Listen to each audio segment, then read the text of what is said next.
you and me now, baby. What's happening? Good morning, good afternoon, good evening. Let me turn the house lights up here.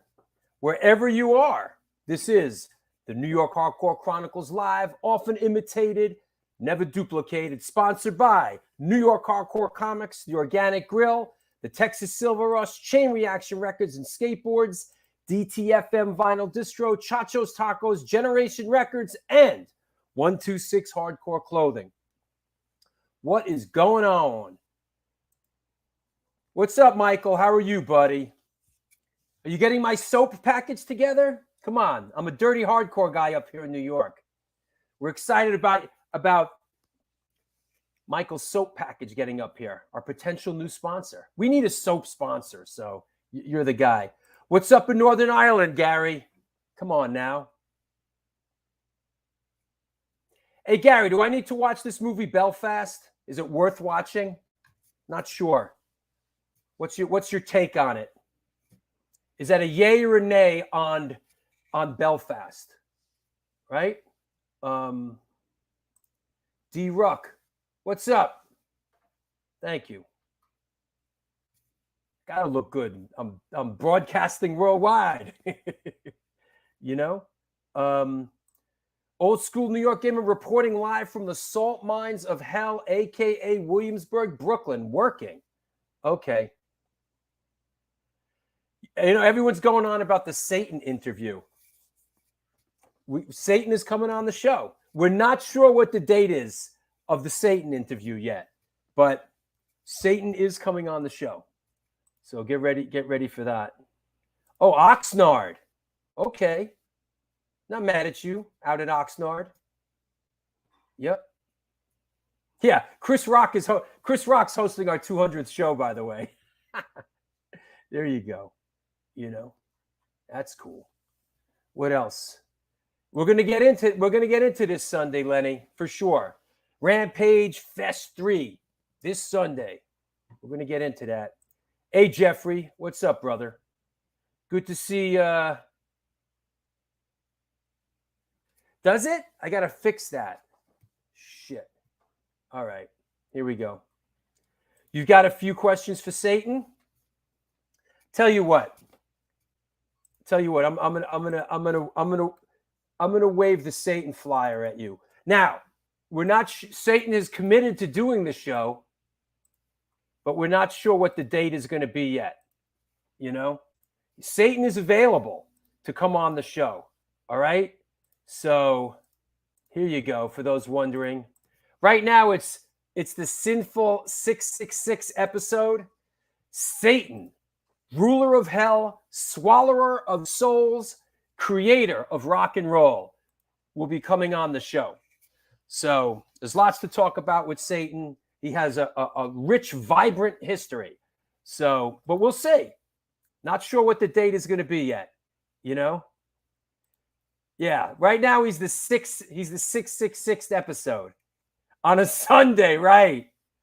Right. Listen, Satan's down to come on the show anytime, you know? So there you go. Yep. Any news on a Crackdown interview in the future? No, none yet. Who am I interviewing from Crackdown? Yeah. He and Phil Anselmo will be yeah, it's hot for sure. Yeah, Satan has great stories. We're going to talk about, you know, his affiliation with the Rolling Stones, Sympathy for the Devil. We're going to talk about his early days, how he came up, who his early influences were, all that stuff. You know, it's going to be good. It's going to be good. In the meantime, what's up with... Hey. So, Satan, did you grow up in a musical household? Satan, who are your early influences? Yeah. You know what? What? I think it's going to be a good interview. I was really fortunate how we got him. I've been working on Satan for a long time, bro. You know? Not to be confused with Satana. You know? Right. How about how about photo of the day, bro? Yeah, speaking of Satan, let's bring it. Hey, it's that kind of a show, right? Yeah. There you go. Ladies and gentlemen, boys and girls of all ages, sort of in the Satan vein, it is photo of the day. Bam! Wrong answers only, please. Yeah. What do we got here?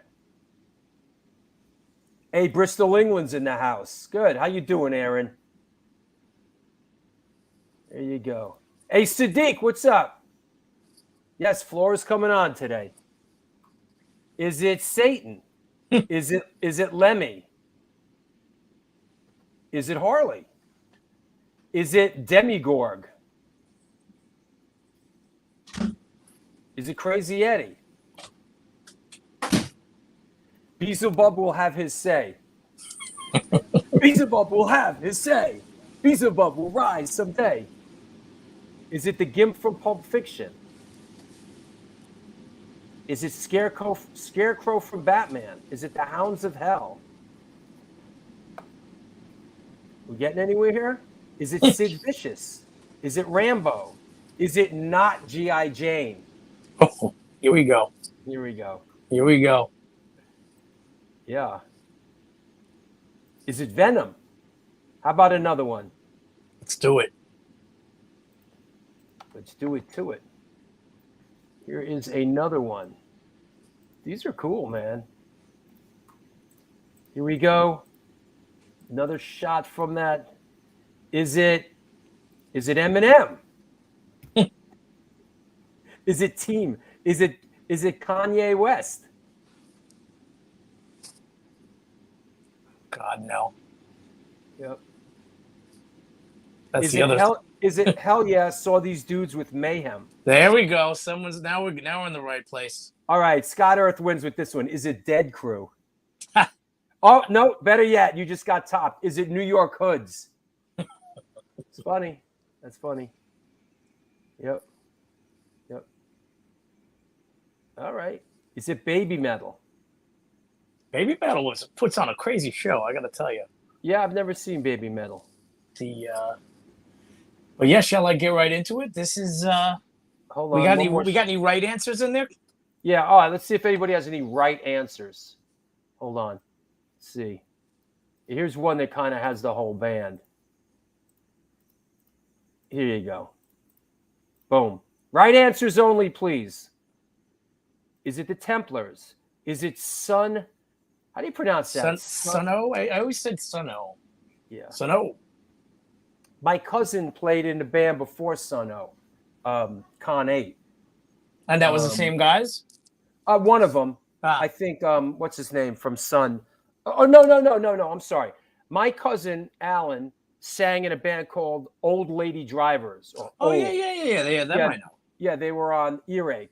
Then I think when they split, I think if I'm correct, was it Plotkin? Jim Plotkin started Sun. I could be right. Could be wrong. I could be right. I may be crazy. You're singing Billy Joel. This might be the Scooby-Doo you're looking for. The fact that we're getting Satan before Billy Joel on the show, it tells you a lot about this, you know? Mike Valente shouting out Brick by Brick, upstate New York. Is it Young and in the Way? Is it Midnight? Is it the Genitorturers? Is it Youth of Today? Someone had it. Someone got it. Is that right? Yes. Is that it? Midnight? That's it. Tell us about it. This I do not know. This is a band called Midnight. This is just the other night at Irving Plaza. And it was Midnight and Mayhem. I believe the name of the tour was the Sanguine Sodomy of America tour. And pretty sure the devil was at that show. And sadly, a band called Watain was supposed to be on the bill, who I really like. If you're into black metal with all kinds of fire and blood, these guys are awesome. And I think they had an issue getting into the country, and they weren't able to play. And so it was just Midnight and Mayhem.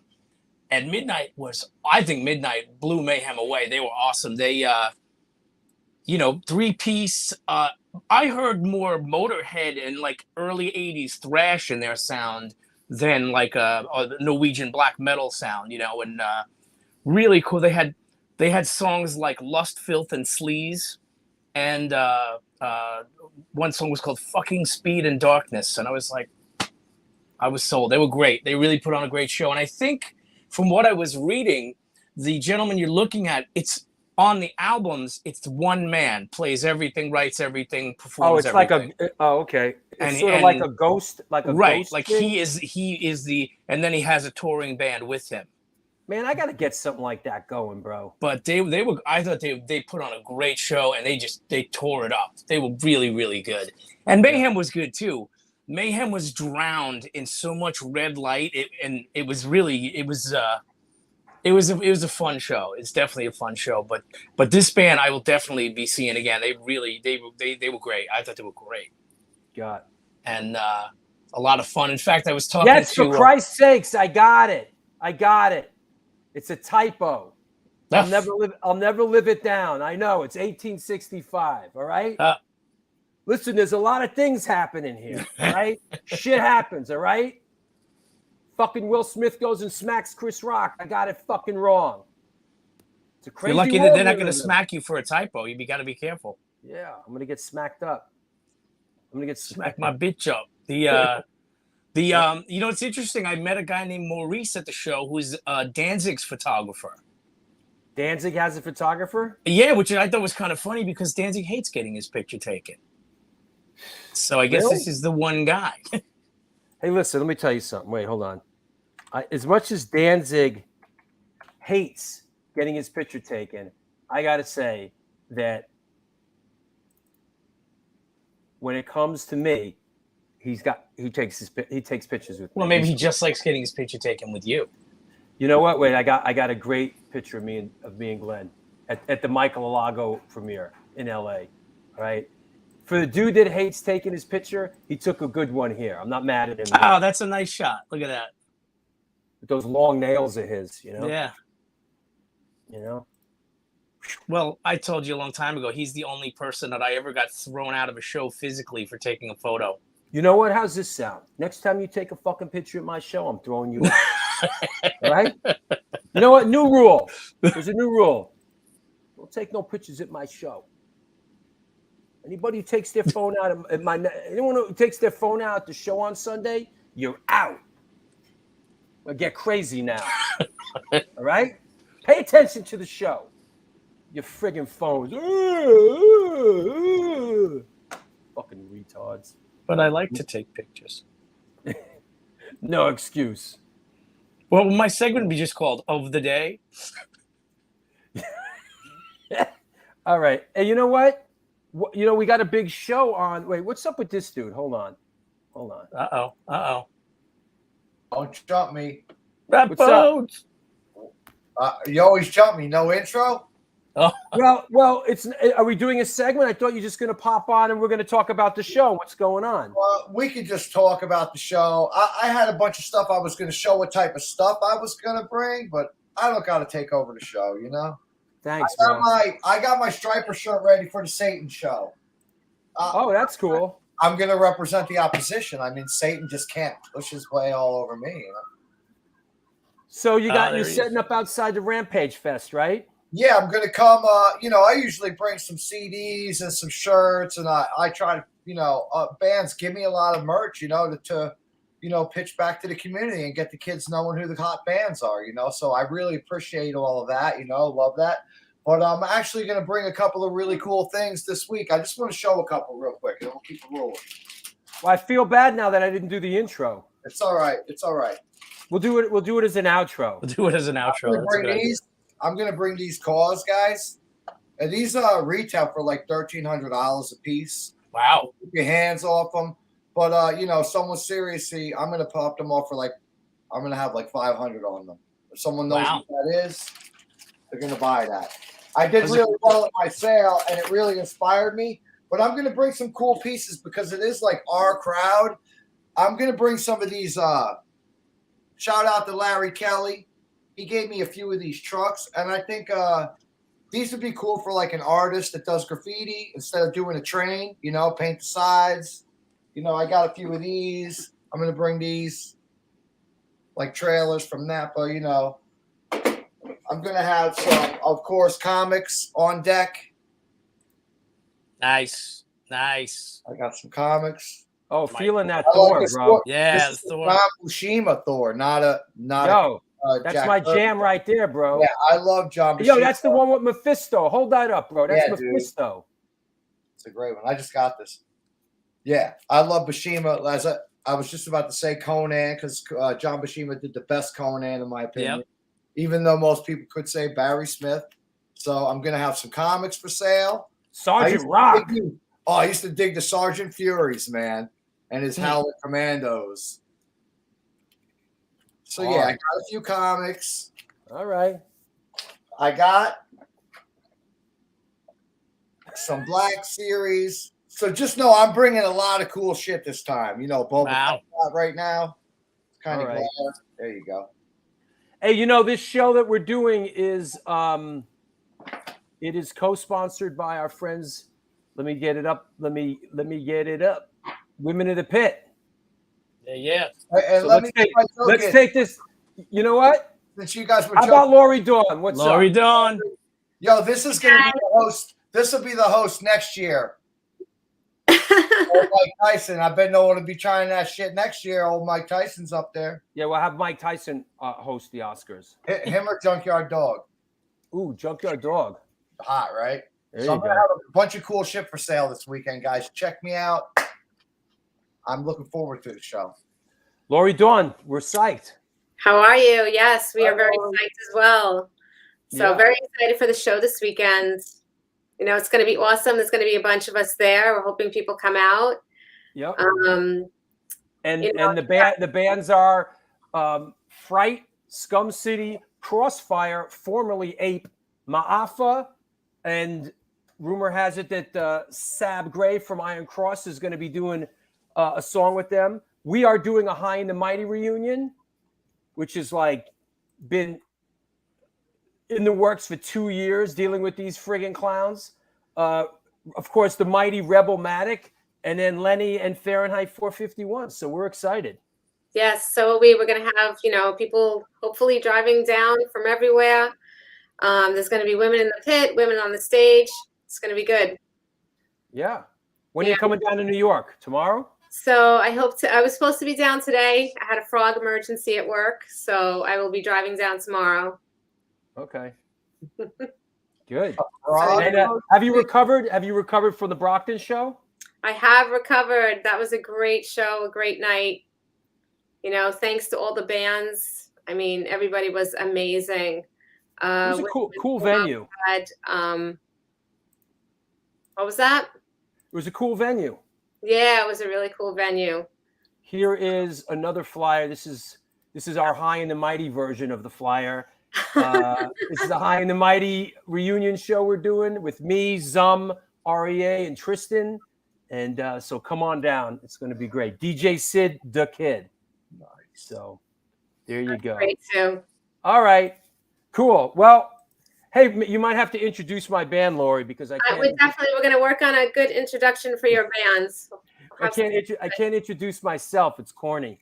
No, and you deserve an introduction. So well, for thanks. everything you do. Yeah. You deserve it. All right.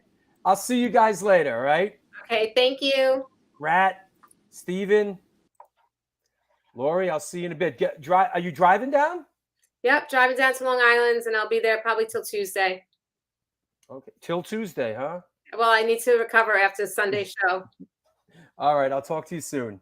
Okay, bye. Bye. What was that Till Tuesday song? Oh. Hush, hush, keep it down now. Voices carry. God, I hated that shit back in 1980. God, I was in Boston in, when was that? Like 80, 81, 82, when that came out or whatever. No, it was actually a little later, actually, because Amy Mann was in a band called the Young Snakes when we were doing the whole Boston hardcore thing. And boy, I hated that shit, you know. But hey, what can I say?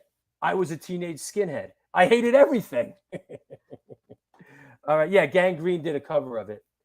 Hush, hush. He said, shut up. Hey, Holly Savage, what's up? Hi, Drew. Hi, Drew Stone Drew. Hi. All right. Here we go. Let me do a sponsor shout out and let's bring our guest on. We are you know what? You know what I just saw? This is interesting. Let me start with this. Where did I just see this? Oh, here you go. The Texas Silver Rush. Here we go. The Texas Silver Rush is a jewelry design. The Texas Silver Rush is a jewelry design firm and boutique store located in the birthplace of the Texas country music scene in Fredericksburg, Texas. They specialize in working with musicians in all music genres to design and create unique one-off pieces, as well as style them for stage, album covers, promo photos, and social media exposure. Their client list includes Rock and Roll Hall of Famers Greg Rowley, Ringo Starr, and of course, Agnostic Front. Information and online sales are being taken at their Facebook and Instagram pages, and of course, www.thetexassilverrush.com. And Joe Ramini, who is the man behind the Texas Silver Rush, who is actually Vinny Stigma's cousin, says, hey, so anyone who comes on as a $50 patron gets a Texas Silver Rush shirt, ball cap, and a $100 Texas Silver Rush online gift certificate. All right. Wow. Well, thanks, Joe. If anybody wants to take Joe up on that, there is the Patreon information. Listen, sign on Patreon, $50, you get like $150 worth of shit. How can we lose with the stuff that we use? All right. So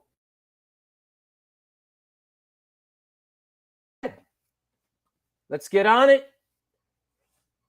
Let's bring our guest on. I'm sorry it took so long, but it's a crazy world. All right, let's clear the deck. What the heck? Here we go. Yada-dee-da-da-da. Today's guest is an American bassist, singer-songwriter hailing from Washington, D.C. via Rio de Janeiro, Brazil. She's known for her eclectic musical endeavors and work with the bands Booze Riot, Raging Hormones, and currently the 1865 and Maafa. Please welcome, coming at us from Brooklyn, New York, Flora Lucini. Hey! You're muted. Hi, Drew. Oh, How hi. you doing? How are you? I'm good. I'm chilling with my unicorn. You already know. You got a unicorn, huh? You know, not today's Satan. Yes. I got the old New York hardcore cup. Exactly. Layers. We're allowed to have them.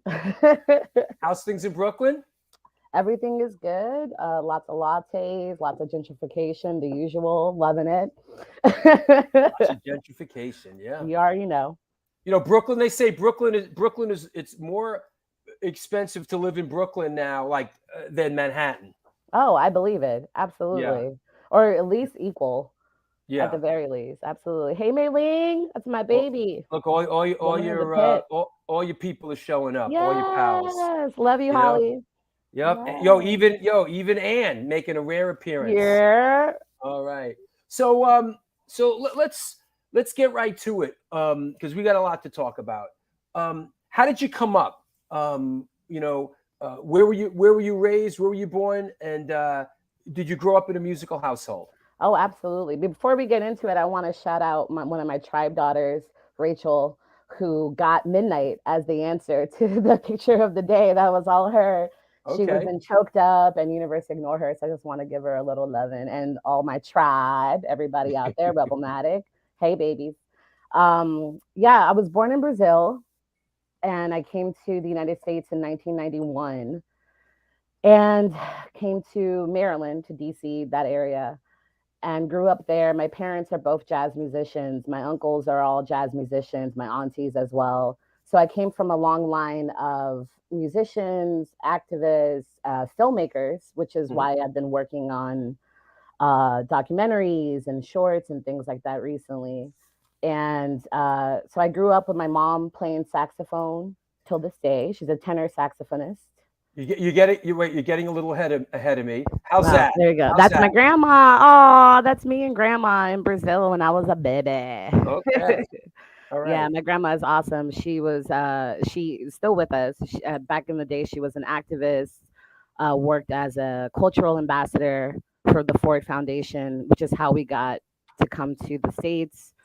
And then, and my mom plays saxophone, my dad plays bass, which is how I got into all that stuff. I actually started off singing and yes, playing saxophone and piano. And Is that's that's mommy. you? That's what's that? So that's Is that three saxophone players and a bass player yeah. in grandma's living room? Yep, it's exactly right. That's That's cool, man. me and my That is parents and awesome. my uncle Kenny playing saxophone as well.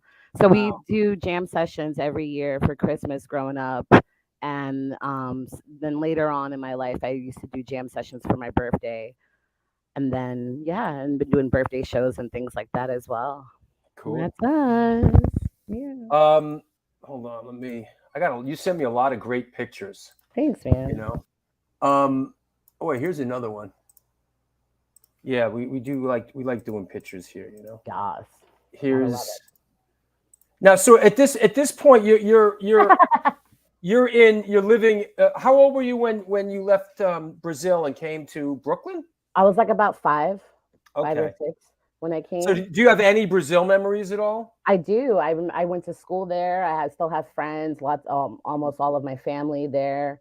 And I remember our house and everything. I go back and visit as much as I can.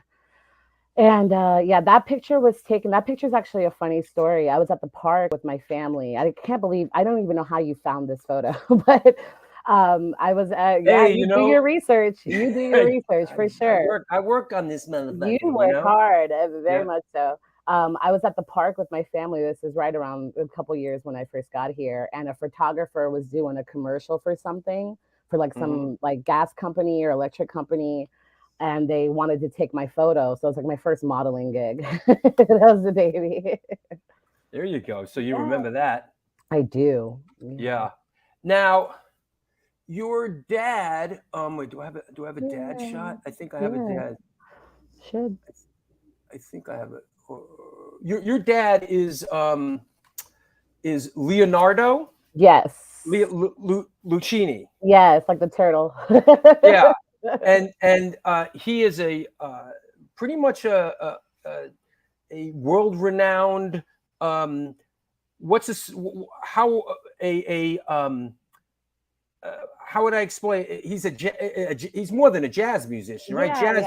Saying he's a jazz musician doesn't do him justice. So Thank you for that. I agree. Yeah. I yeah, mean, he's rooted in jazz, of course. That's what he yeah. studied. And he like back in the day in Brazil, he was studying to be a historian, I believe, in college, dropped out to become a full-time musician, got picked up on some major gigs, and then that's just snowballed over the years.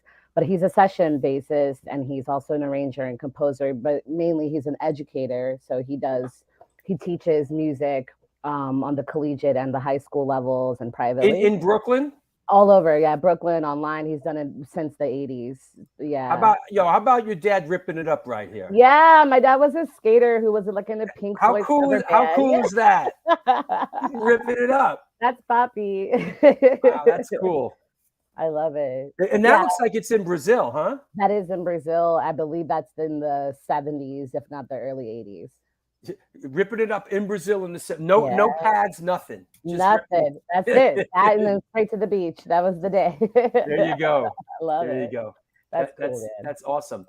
Do you get an opportunity to play music with your dad often? I do. So like I grew up as a like training to be a professional musician. So like I've been gigging before I was ever into punk and hardcore. Actually, that's kind of how I was first exposed to like heavier music. Was my dad was performing like finishing his like brunch gig, like lounge gig, and then as he was packing out, punks were coming in for the hardcore show at night. And I was maybe like 10 or 11 years old. And that's how I was like, whatever that is. Yeah. Shout out to Baba Leo. Yeah. And then whatever that is that I saw, I was like, that looks cool. Oh my God, scary. They're cute.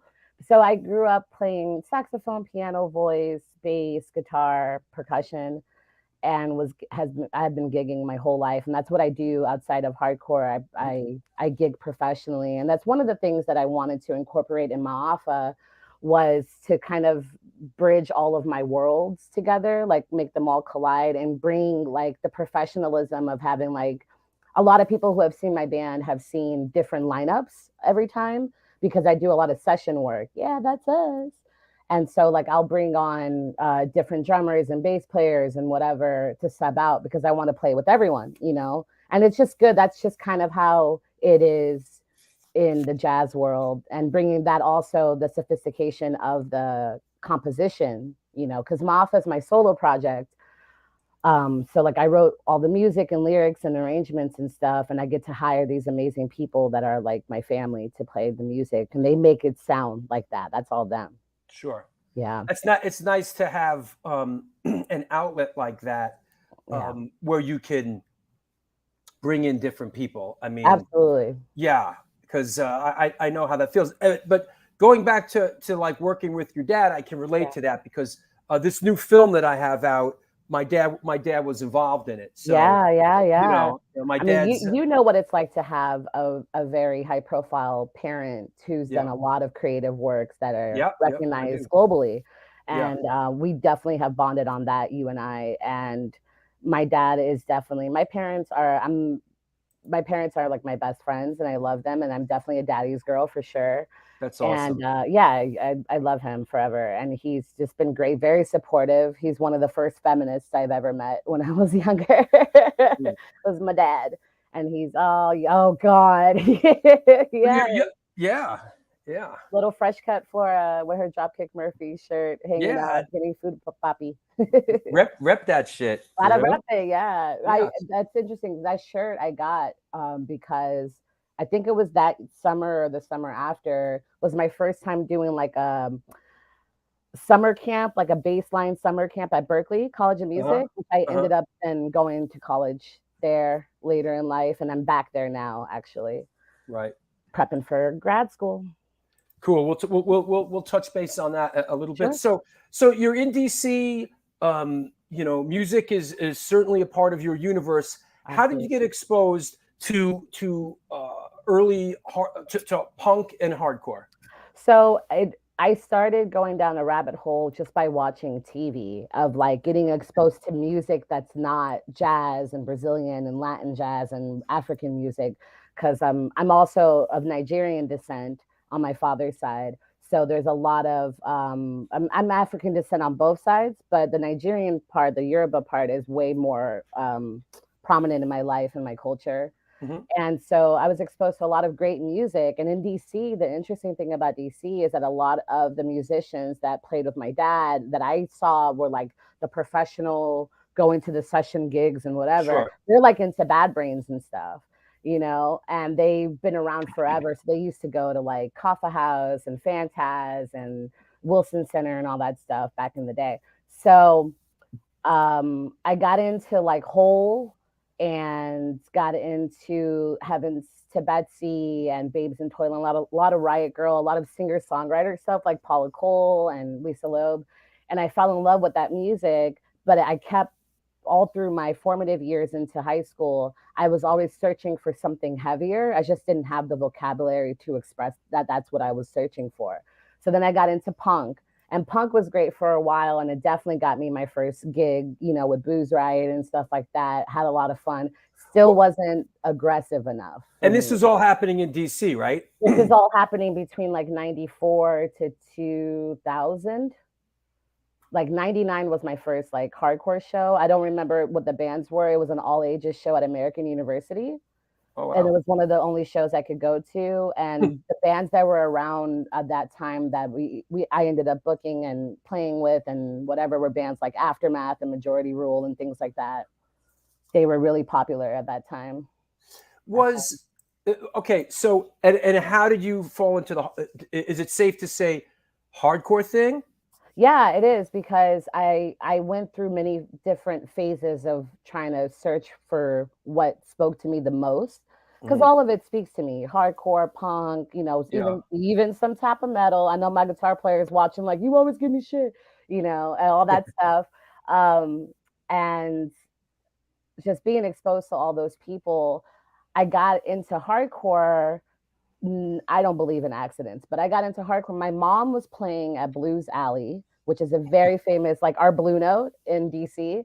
Wow. And her sound guy was this, I forgot his name and it escapes me at the moment, so I apologize, was a younger Black dude, kind of had like this funky style, but I always knew him as a sound person from my mom, you know? Right. And he saw me show up one day, like, dressed like I was straight out of a Hot Topic commercial. You know what I mean? And he was like, I've known your family for a long time. We were outside in the alley and he was just like, you listen to this shit? And I was like, I guess. I'm trying. I don't know. And he was like, have you ever heard of the Bad Brains? I'm like, who that? You know, I'm like 12, 11, you know, and he's like, and I'm like, who that? Yo, he made me a mixtape, got me into all that stuff. And it was over from there. And then I was like, okay, this hardcore punk stuff is really good. Right. This I like. And then I got into high school and Black women actually got me into going to hardcore shows, like for real hardcore shows. It was. Let me ask it. Let me ask about DC. Is that, you know, DC has this legendary early American hardcore scene. Yeah. Which I remember. I was, you know, sort of. I'm from that generation. You know, I came up in the first wave of American hardcore. Yeah. I remember when the Minor Threat stuff came out. You know, you had Minor Threat, you had Government Issue, you know, SOA before that. And Minor Threat had these incredible sort of building blocks of incredibly influential, absolutely, you know, bands that and then my perception is to a certain extent that like in DC, they like hardcore sort of, everyone sort of got into something different. Was there a vibrant, like straight hardcore scene in DC at the time? I love that you're asking that question because I was actually on the phone yesterday with Uncle Kent Stacks from Scream. Yeah, sure. So I grew up with a lot of those dudes because Kent was in this band right here called the Ledge Bricks. It was a skinhead oi-core band from back in the day. Right. I used to book them every weekend, and that's how we became friends. Anyway, I was speaking to Kent yesterday because I'm working on a little project that I will announce eventually, to document my generation of hardcore in DC, which I don't think there's ever been a documentary done on it. Right. Which is like 95 to 2008, you know, kind of roughly.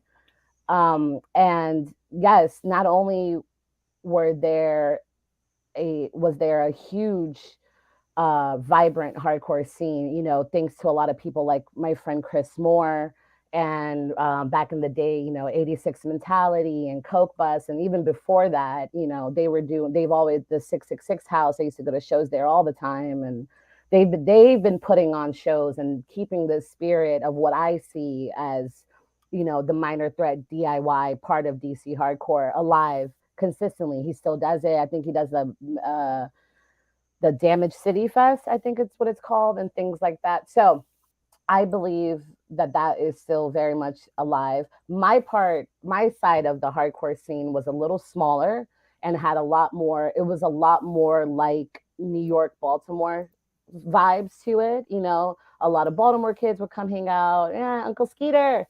Yay. I know him and Auntie Mary are watching, so I just want to shout them out real quick. Now I know that Scream is one of the few early DC bands that really kept going. Yeah, you know, they didn't do like 2 or 3 years and done. They stayed pretty proficient for years. But you know, my perception was always this sort of like in DC they moved on to something different, whereas places like New York, the people were like it was like lifers, you know what I mean? Like New York hardcore took a long time to sort of make its mark, you know? I think so. I don't know if I agree if it took a long time. I think it was the appropriate amount of time and it made an influential mark globally. That's been my experience of New York hardcore. I was definitely the kid in DC that loved all the local bands and went to all the shows and booked the shows and whatever. But I was obsessed and in love with New York hardcore more than anything, especially because of representation, which we were talking about the other day. Definitely, yeah, that was my first band, Booze Ride. That's at Club U-Turn. I was actually getting to that. I sense you that. sensed it. The intuition is real. Yeah, Listen, like 200 shows in, you know. I know you better. I know that's right. Go ahead. The part of the hardcore scene that I was a part of was very vibrant and very real. And I want to shout out my friends at the Electric Maid in Tacoma Park and my uncle Johnny, who's also my American godparent. My godparents are Rosie and Adriano Gifoni in Brazil. He's a very famous bass player in Brazil. But my American godparents are John Acosta and Allison Fletcher Acosta. I got a picture of you and Uncle Johnny. You do, Uncle Johnny Bones of the Screws, baby. Hold on, here we go. That's right. Uncle Johnny of the Screws, right? Uncle Johnny of the Screws. Yep. I think with the Scheduled Beating shirt. I used to love them. I'm sorry. That's a great name, Scheduled Beating. It was a great band. It was a great time. Y'all can judge me if you want for that, but I stand by my opinion. But yeah, that part of my life was thanks to people like Johnny Bones and the people at the Electric Maid and Uncle Trey, may he rest in peace, from the Unabombers. Johnny basically allowed me to apprentice under him to become a promoter, to book shows, work the door, handle money, because the Electric Maid was a community center with no bar. That's why I was able to be all ages. So you never really got to deal with the grit and the grime of the nightlife stuff. He saw what I was doing at the Electric Maid, saw that it was successful, it was getting press. And then he was like, come to the U-Turn since you're going to shows here anyway, and let me teach you the ropes and you can like take over for me kind of thing. And towards the very last year that the U-Turn was there before it was sold, he retired from being the head booker and gave me the job, and him and our friend Tim Follis. And because of that experience, it led me to major in music business at Berkeley. So I owe everything to them for that. Cool. That's awesome. And empower young people. Absolutely, which is what I'm trying to do and pay forward with everything I'm doing now. Is Absolutely. Be there for my tribe. And what is the Baltimore NGMF crew? How do they fit into this? Or is that later? I get emotional. No, it's not. Okay, wait. Then let me. If you're gonna cry, let me at least put the picture up. Okay. All right. There you go. Oh yes, my babies. It's Aaron. Right. How does this Baltimore crew fit into it? I know Baltimore and DC are. Yeah, we used to just hang out a lot. Well, so I'll finish what I was saying because that answers your question. I was searching for something harder than just punk and hardcore punk, and that's when I got into beatdown, and like just a little heavier music by way of New York hardcore. Specifically, shout out to some of my favorite time period in y'all's musical history, which was Castle Heights. You know, all those bands, be it what it may, it was a different time period, and at that time, the representation of seeing so many brown people that were Puerto Rican and Dominican from the Bronx or whatever doing this music helped me feel like I could do it too. And it was finally the aggression that I was searching for and I didn't know that I needed. And that went down a rabbit hole. And then DC and hardcore bands, you know, just hanging out in Baltimore or whatever, Alleged Bricks. And then I would started going to the Sidebar Tavern a lot. And that's where I met Sab Gray and Uncle Tad from Stout and, you know, all of the Dead End Boys and everybody there. And it was the first time I ever saw an all-girl hardcore crew, which was the Show No Mercy Girls.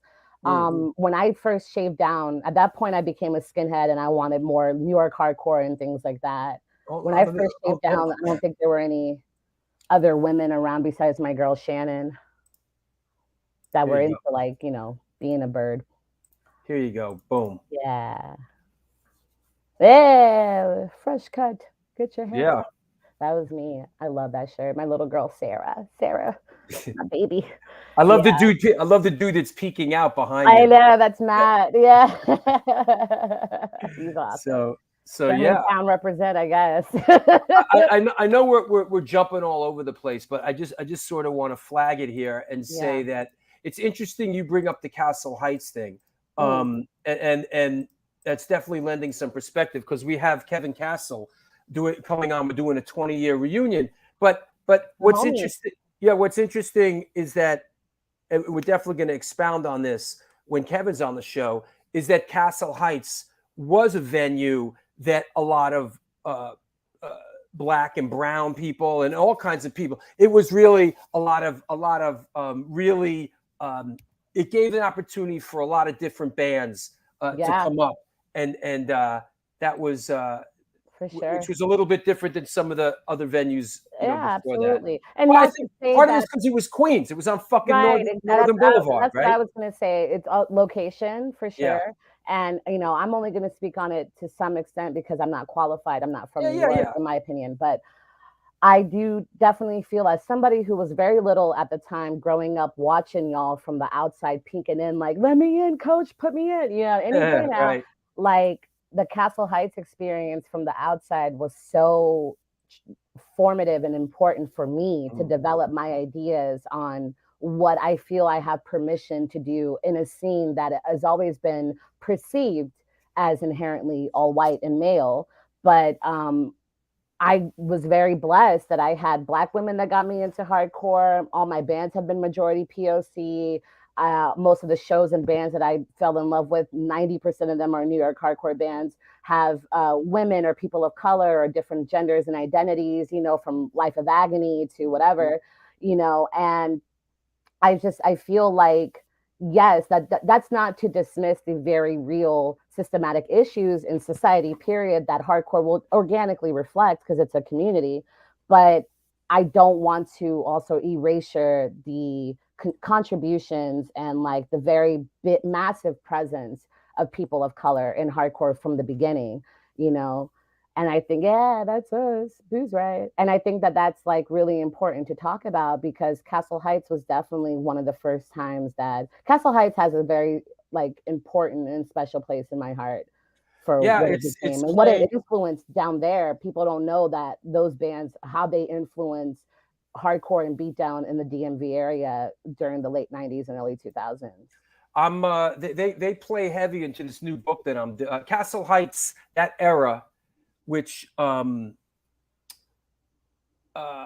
plays heavy into this new New York Hardcore Chronicles Volume 2 book that I'm doing. Yeah. Because there was that era. But let's move on. Tell us about, is this your first band here? That was my very first band ever. Tell us about it. They're called Booze Riot. Shout out to them. Almost all of them, anyway. They were great. It was an interesting way that I got into that band because, they're a punk band and I'm coming from the jazz world. So like I auditioned, like I prepared an audition piece to try to get, and we went to the drummer's house over by Kennedy High School. And I was like on Lay Hill and I was like, I'm going to do this. And I covered a June Decision song from Wheaton High School. And I was like, I'm so cool. And they were like, you did too much. You could have just said, I play bass. Like, it's fine. And we played some amazing shows. We've had a great time. We did a lot of touring and we were a regular at the U-Turn. I think our first show, I think the band was called, who would know this is Brendan Scholl would know this. It's a band called, I think they were called Dirty Bombs or something like that. Dirty Bombs? Yeah, I don't know. But it was some punk show that was like all these bands people know or something. And it was a lot of fun. But I was dressed like a total poser at the time because I didn't know. I could barely speak English. I didn't know shit. I was just there. I was just happy to be there. And it was great. Everyone was so welcoming and awesome. And most of those people are still in my life today. That was my rockabilly band, my sickabilly band. That's JJ. A rockabilly band, huh? Yeah, because I mean, if you play jazz and you come from what is that? What is that? A PV bass? What is that? You have a great eye for that. Yes, it is a P bass. Absolutely. Yeah. My one and only 4-string because I'm a sadist that likes 7 and 6-string basses. No, I just recognize that headstock, man, because exactly Nick Fury, the bass player in the High and the Mighty, had a very similar bass. Yeah, very cool. Yeah. That was in Baltimore. It was my 19th birthday show at the Nerve Center, and that was great. I like this one. This picture's cool. Oh, Nevo. It's a cool shot. That's my baby, my little fresh cut. I didn't want to be a skinhead by myself in my crew. I was the youngest by like 10 years. And I was the only girl, and I was like, no, I must have my own little community. So I just shaved down all my little friends, and I was like, you're Come a here. female now. Come here, come here. They were like, I don't really know like what this means, but okay, it's cool. Let's go to soccer games. So I was a little soccer hooligan, my original funny. electric shirt. And that Yeah. was at the RFK Stadium. We were watching DC United, pre-gaming in the parking lot, of course. Good times, man. With 1-2-1. May they rest in peace. That's a great shot. You know, you reminded me and made me laugh, and it's sort of timely. Wait, let me see if I can dig up this picture about how, as a young person, when you, yeah, here we go. As a young person, you know, when we, you know, got into it, you sort of, you know, recruit. Oh yeah. You know, your friends.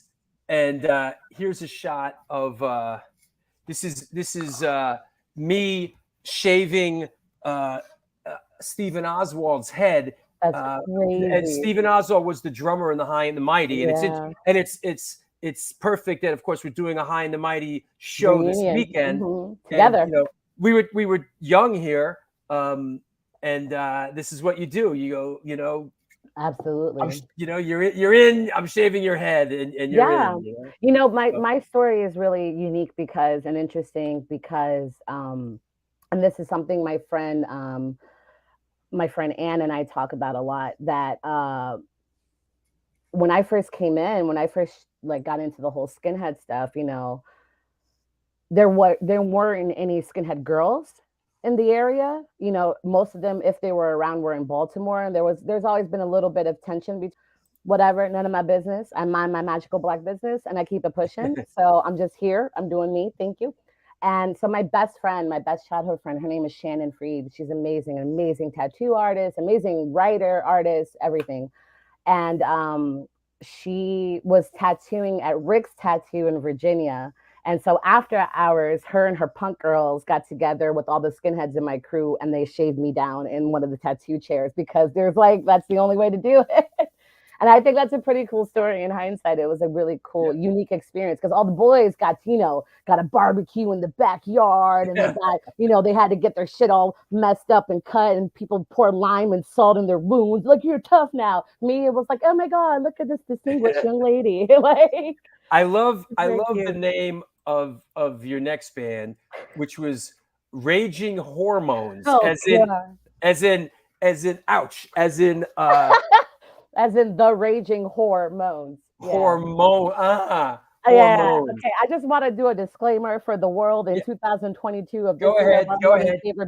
You're allowed 2 per show. 2 per show. First disclaimer. This was before I got woke, y'all. Okay.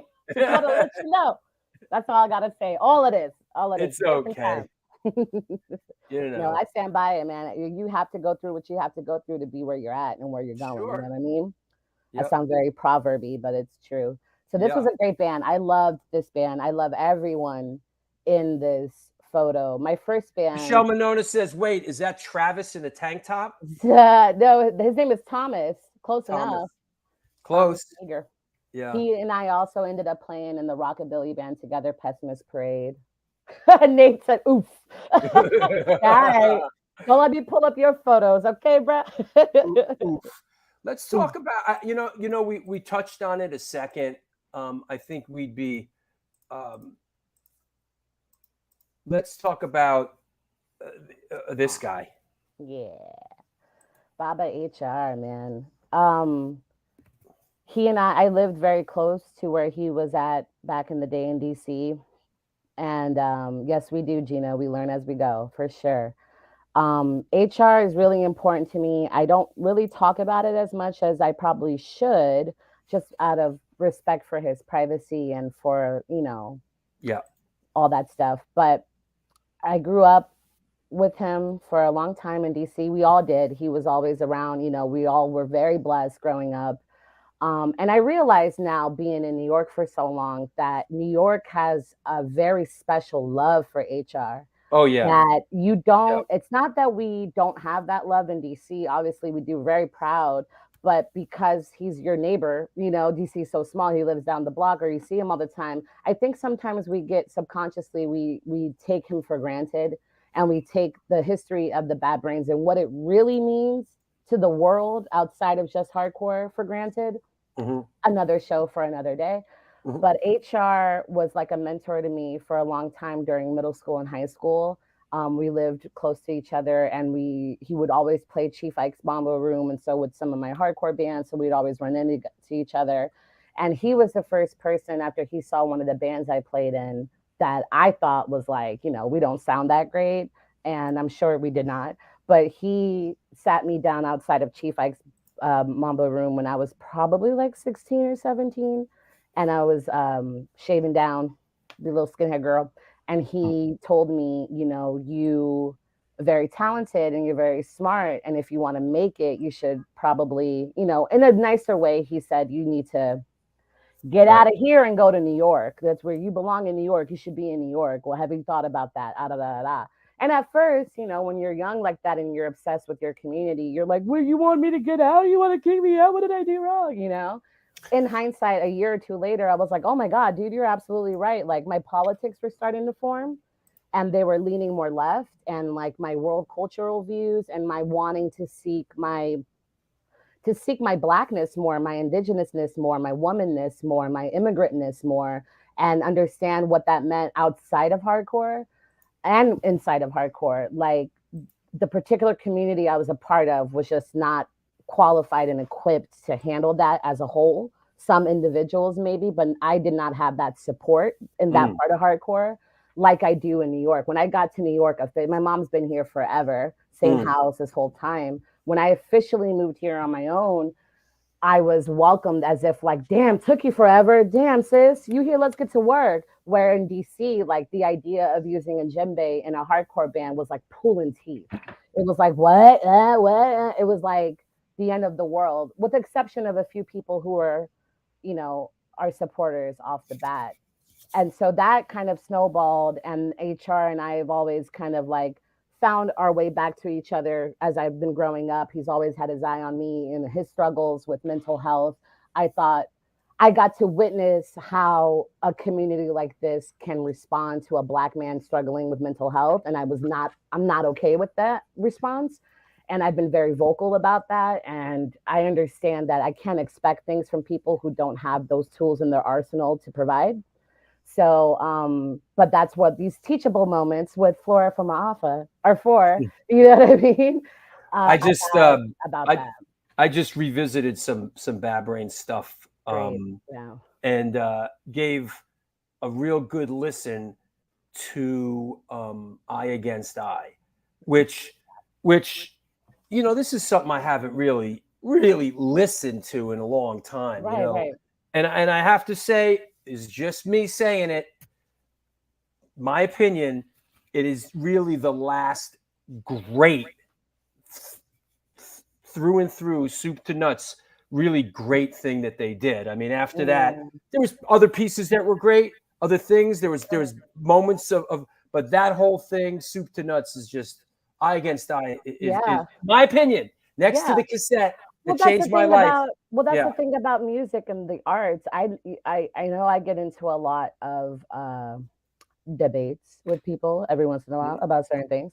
I barely ever get into like actual debates about their musical opinions because I don't see the point. You know, I can put out a song like Welfare, and half the crowd is like, "That's my jam," and the other half is like, "I prefer not your exotic. I prefer libation."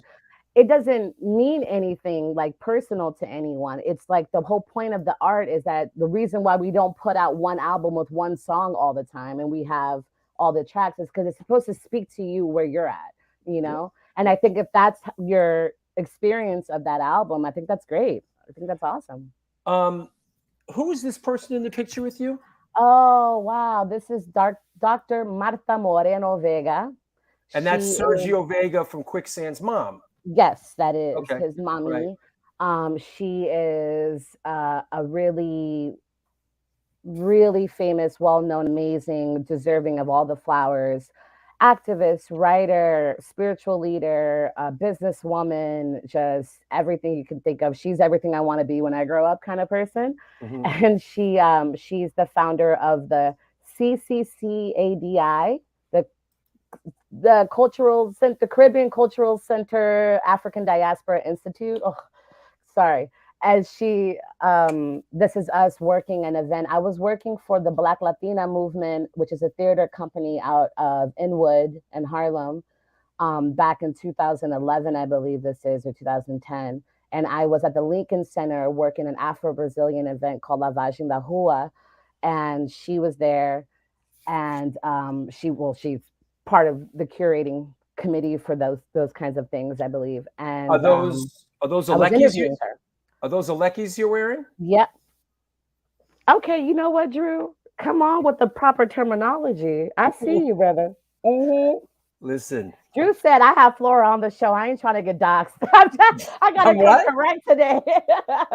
I ain't trying to get dragged on Black Twitter. You right, Drew. You right. Those are Alekis. Yes.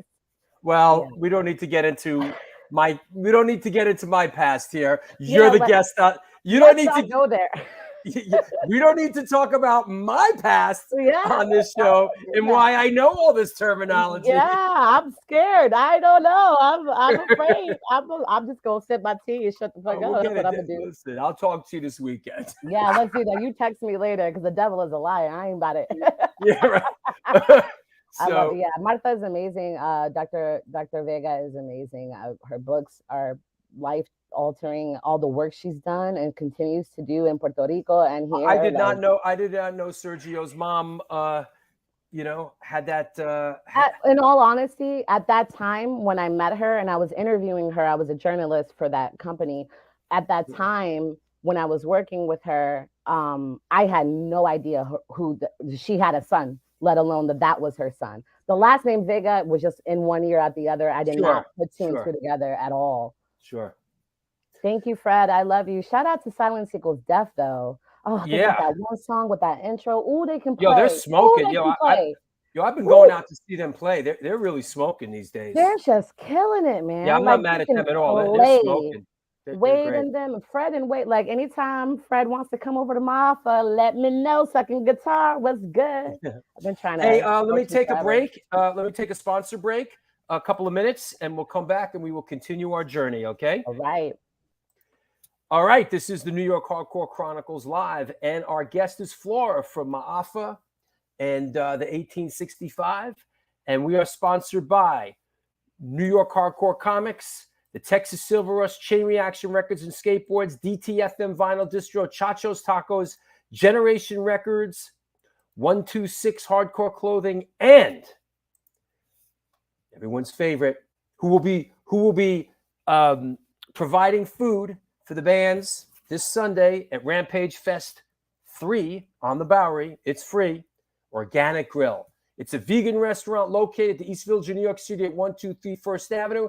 Featured in New York Magazine, New York Times, and Veg News. The dishes have won numerous awards, including Best Veggie Burger. They make their own cheeses, sausages, and burger patties, and every dish on the menu could be made gluten-free. This year, they celebrated their 23rd anniversary, and they're all about having a great time while enjoying amazing, clean food. They have now fully reopened for business and look forward to seeing you. Get in touch with them, order some great food at www.theorganicgrill.com. Also, here we go. How about 126 Hardcore Clothing? It's a streetwear brand for restless individuals who don't compromise. They are about being positive, spontaneous, and true to yourself. For years, they experimented with several printing methods and materials and collaborated with a large number of designers and illustrators, always giving room for fresh perspectives while retaining the hardcore attitude. Get in touch with them. Ramp up your game at www.126hardcoreclothing.com. DTFM Vinyl Distro is a record store that specializes in underground music, punk, ska, hardcore, metal, and more. Located in the heart of Fargo, North Dakota's industrial district, shop in person or online at www.dtfmvinyldistro.com, where the motto is death to false metal. Last but not least, in this juncture, Generation Records. Since 1992, Generation Records has been a mainstay of the New York metropolitan area music scene. Today, you know what I forgot to do? You know what? Check this out. You know, this platform that I do the show on has a lot of things that I don't use. Like, here's one. How about some background music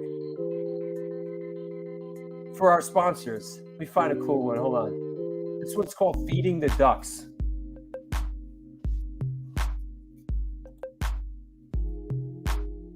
Since 1992, Generation Records has been a mainstay of the New York metropolitan area. All right, we could do better than that. Night driving? Rock. Since 1992, Generation Records has been a mainstay of the New York metropolitan area music scene. Today, they offer a diverse selection of new and used rock, jazz, indie, hip-hop, punk, hardcore metal, blues, soundtrack, and reggae LPs, as well as t-shirts, posters, and other merchandise. They buy used record collections and music memorabilia and will pay you top dollar for them. House calls made for large collections in the tri-state area. Call or email generationrecords@gmail.com and follow them on Facebook and on Instagram. Okay, enough of that craziness. You know, I want to mention that there is a show happening in Tompkins Square Park, a big show. It is our friend Cousin Joe and Black and Blue Productions. It is happening on Saturday, April 23rd.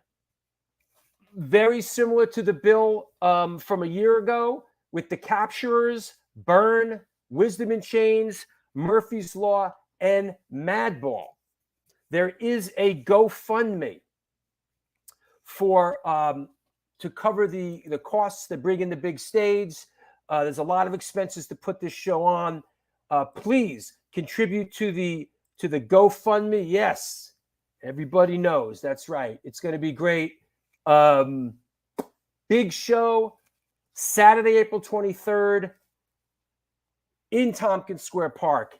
And actually, next week, we are going to have a bonus round, a bonus show on Friday of next week.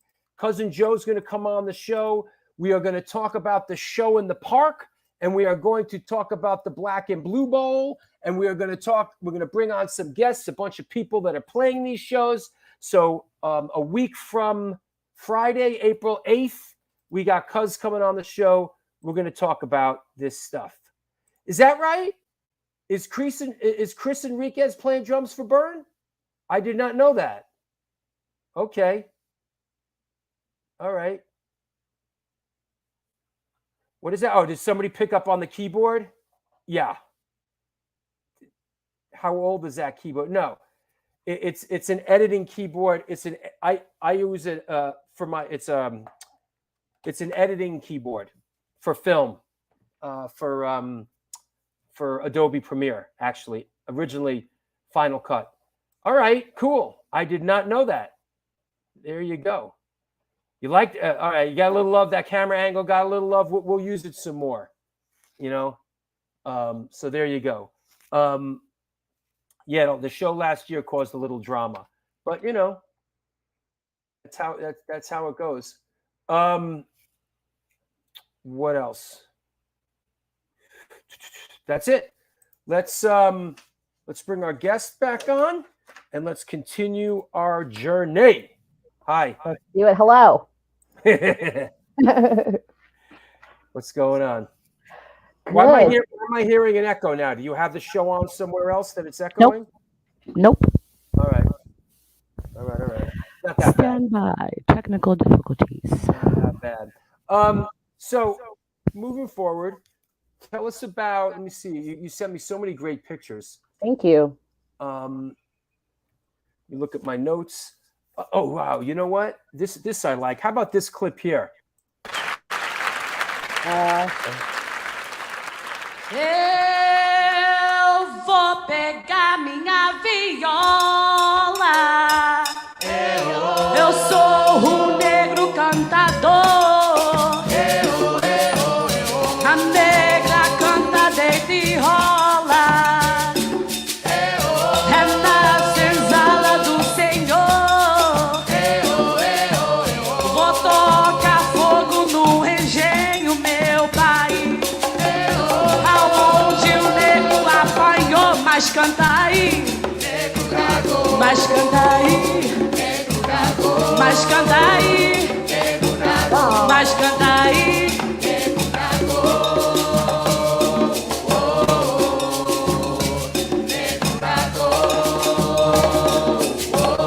Canta aí, eu vou pegar minha viola. Eu sou um negro cantador. A negra canta, deita e rola. A senzala do Senhor. Vou tocar fogo no engenho, meu pai. Aonde o negro apanhou, mas canta aí. Mas canta aí. There's a lot going on here. There's a lot going on. I was There's a singing lot harmonies. going on here, Mama. I regret not having harmonies, man. Every time I watch it.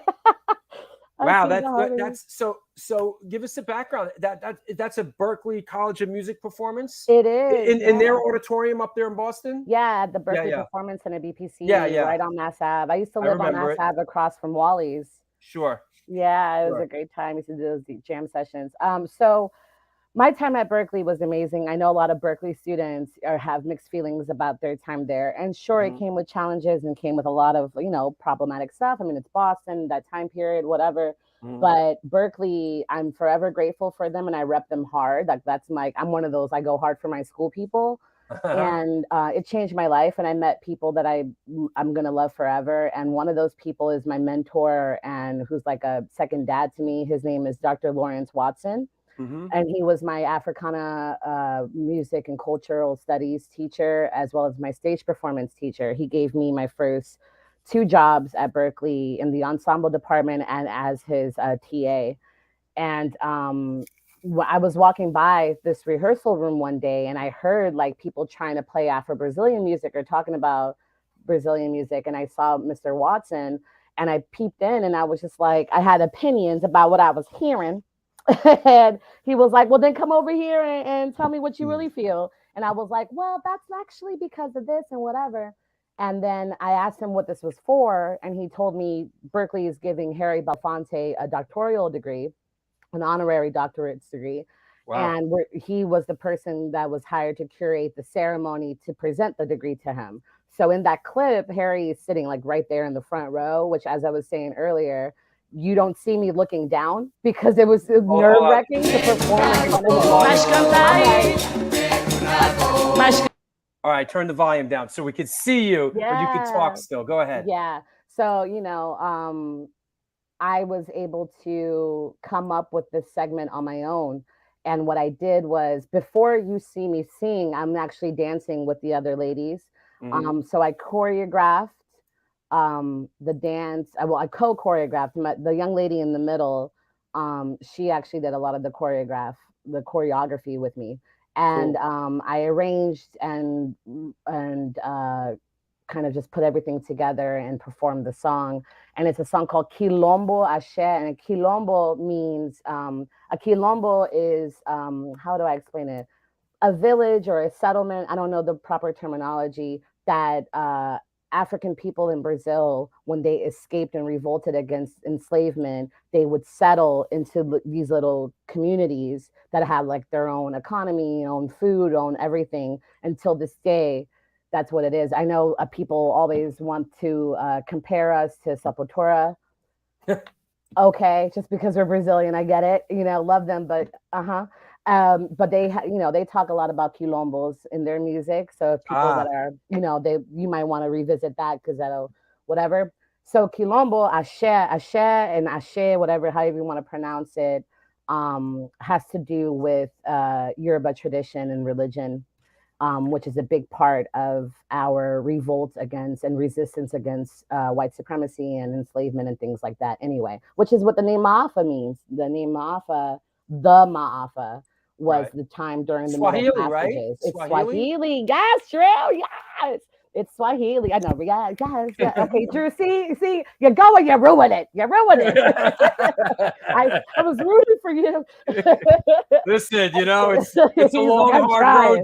It's a long, hard road, sister. You know? Yeah, brother. I feel you. What are you, Hulk Hogan? Yeah, brother. I love it. Yeah, Ooh. man. So the Maafa is that time period where African people were brought into slavery.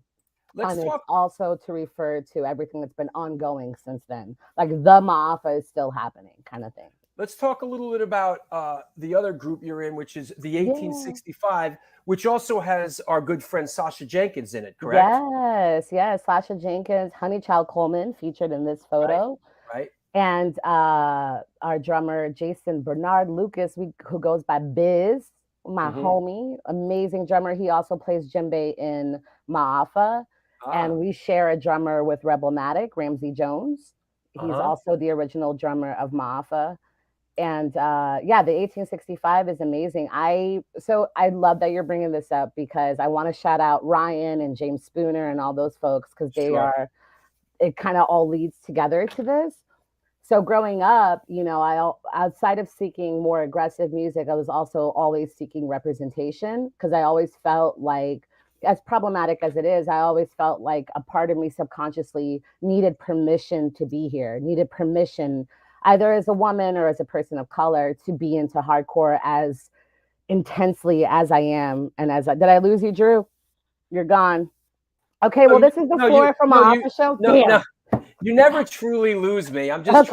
I'm just trying to emphasize I you a was little about to bit. get your audience and be like, Just, let's talk I'm about always it. here. I'm just trying to put the spotlight, like emphasize I you. love it. I try to take your show. It's Go okay. ahead. Go So, ahead. when I was growing up, I was really seeking representation a lot of the times without even realizing I was doing that, just because I always felt like, is it okay that I play this music? Is it okay? I'm not from Montgomery County.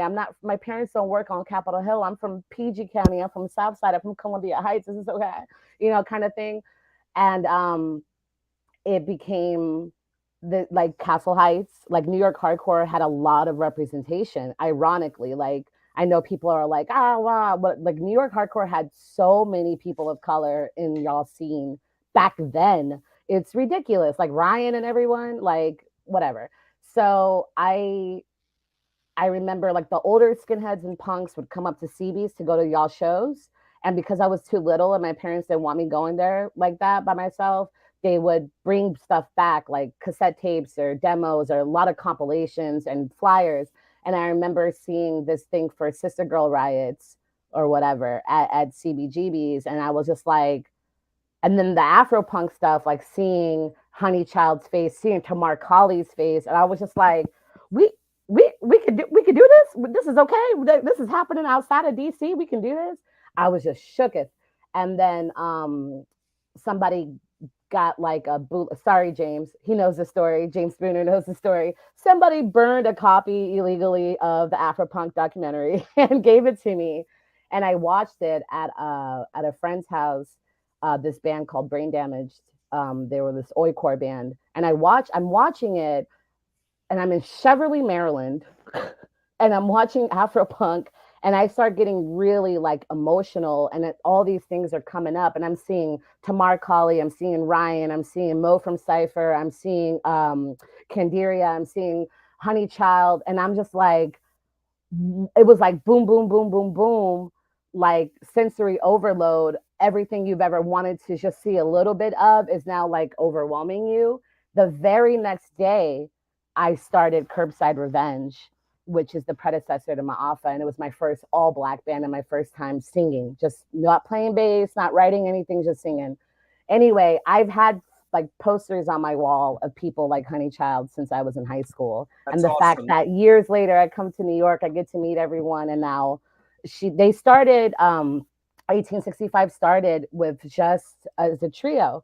It was Sasha, Honey Child, and Chuck Treese from McRad and Underdog.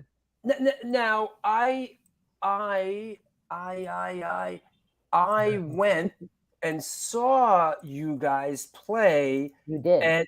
at Coney this. Island, baby. No, I went to Max Oh, Fish. yeah, that's right. You went to Max Fish. You went to Yeah, Coney Island, baby, first, though. You were there for that. My first show with them, you were there. I remember the Max Fish show because Yeah. it was, for me, there was a lot of stuff going on Yeah. that I didn't even know existed at the time. Yeah. And I connected with a lot of musicians there. You know, and it was really interesting. Wow, there's this whole other thing going on in New York City. And you know, it was really interesting and eye-opening, because I think that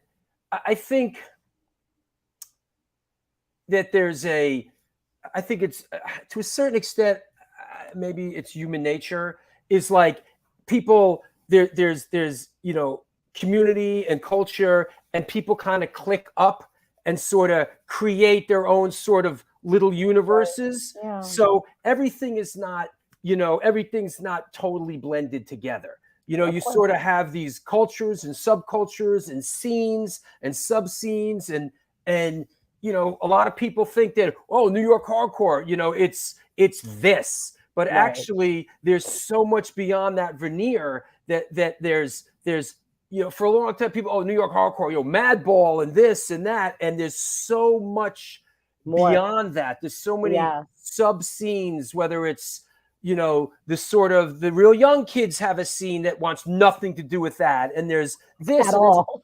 Yeah, it wants nothing to do with so yeah, much. right. That's a whole nother issue. Oh, but I was really what's the proper word? Just taken back. Taken aback, pleasantly surprised, excited that there was this whole kind of scene that you guys had going on with you know, people of color, and I wasn't really hip to it until going and being like, oh wow, and seeing so many of my, you know, people wow, I didn't know this. So this was a real. Tell us about this real cool thing you had going on at Max. So like when I first, the whole tribe thing with me, it's a me and Creature thing all the way. Like this is like he and I got together and was like, oh, perfect. This is what we've been waiting for. We actually met officially at Grand Victory when they were playing with Crown of Thorns, and when I first saw the 1865, because this is how it all started, I realized that they didn't have a bass player, and I was like, oh God, please. And so I booked them a show at the Silent Barn in Bushwick on a Monday night, and it was raining, and it was because a band called Divide and Dissolve. Y'all should really check them out. It's a doom metal duo, Black woman fronted from Australia, called Divide and Dissolve. And they wanted a show in New York. I booked them, and I happened to book just the bands that I knew, right? The bands that I wanted that made sense musically. They all happened to be all Black, and all the lead singers were women except for Rebelmatic. That was actually not premeditated. It wasn't until after I was like, oh shit, that's cool, you know? It's just the way the cards got dealt. Exactly, because I did ask other bands that were not of color to also play that show, and they were not available. And so then that night, I thought, like, you know, we're gonna get 20 people. It was packed, and Puerto Rican Mike came from the Bronx. You know, it was insane, like, to see like the generations, the different cultures, the people, a majority Black community. Creature and I were like, yo, we're on to something. We don't know what it is yet, but this is something that he's like a little older than me, so, and from New York. So he's like, I've been waiting for this for at least 30. You've been waiting for this for at least 20 years. And like, we all, Rye, we love you, Ryan. So I know I just kind of randomly threw that in. But that's okay. Oh man, Ryan's the best.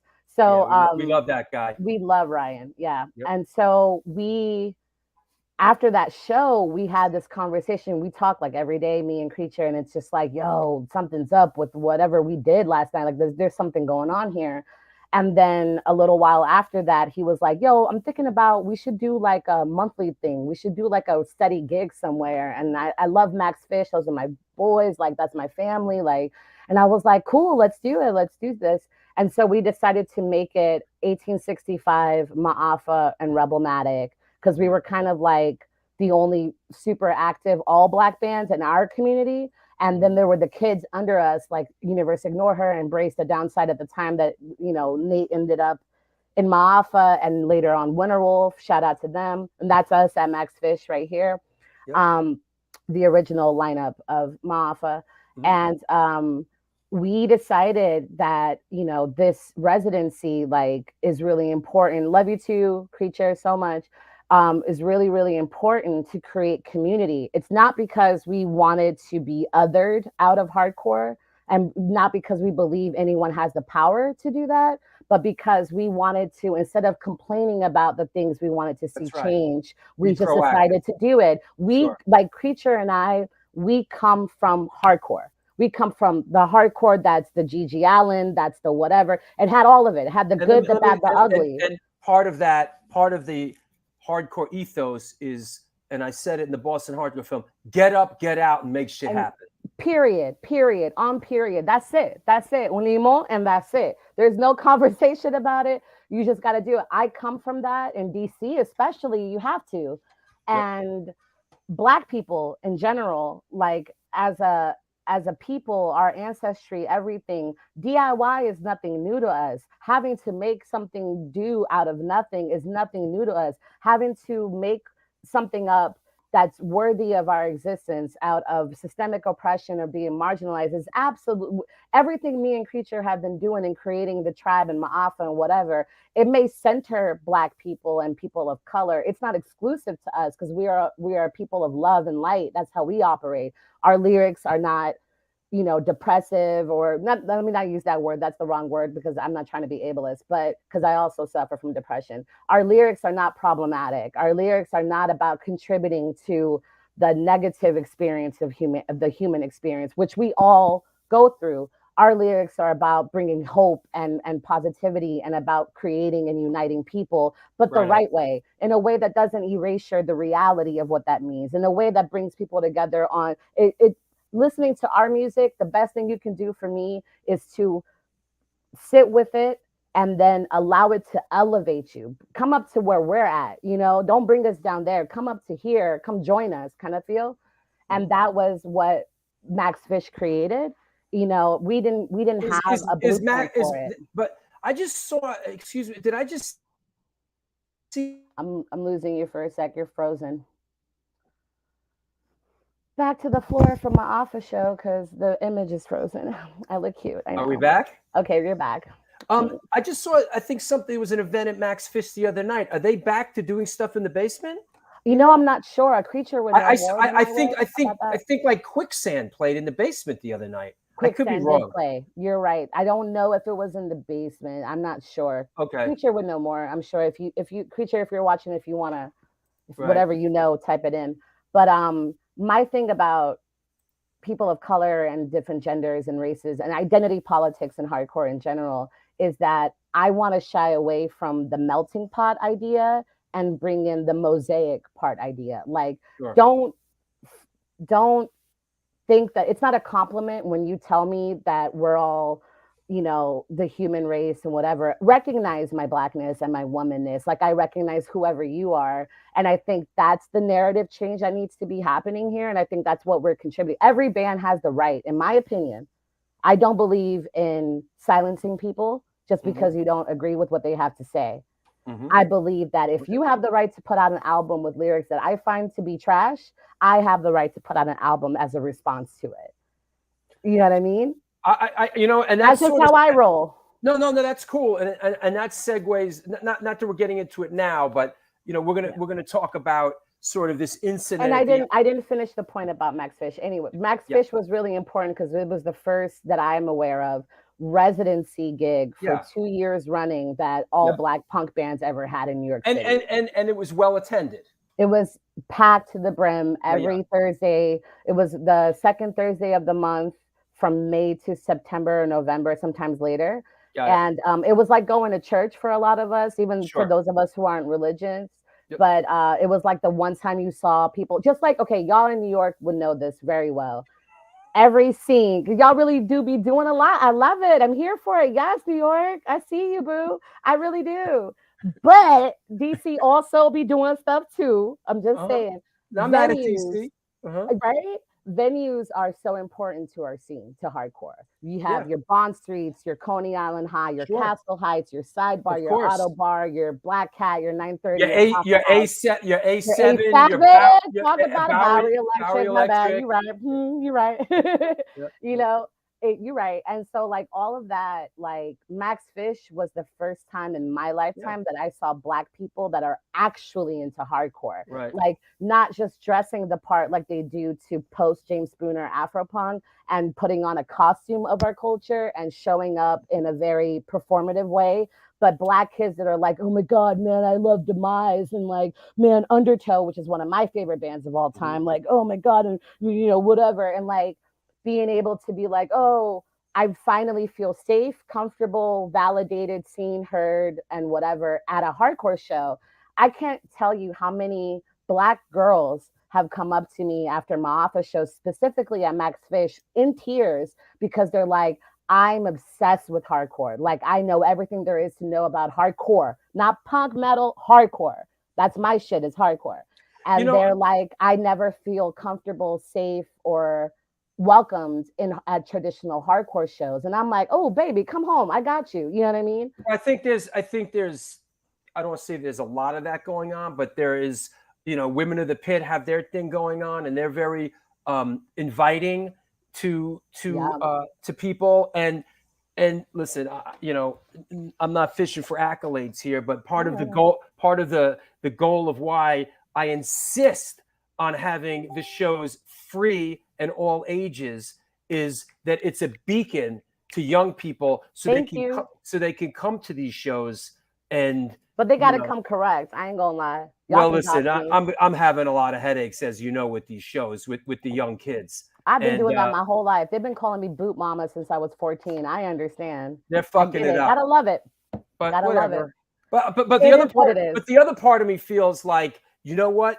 It's hardcore, and and I ain't a cop, and I'm not trying to police the scene. And part of me deep down says it is supposed to collapse in a haze of violence and bullshit. And there's a part of me that embraces that.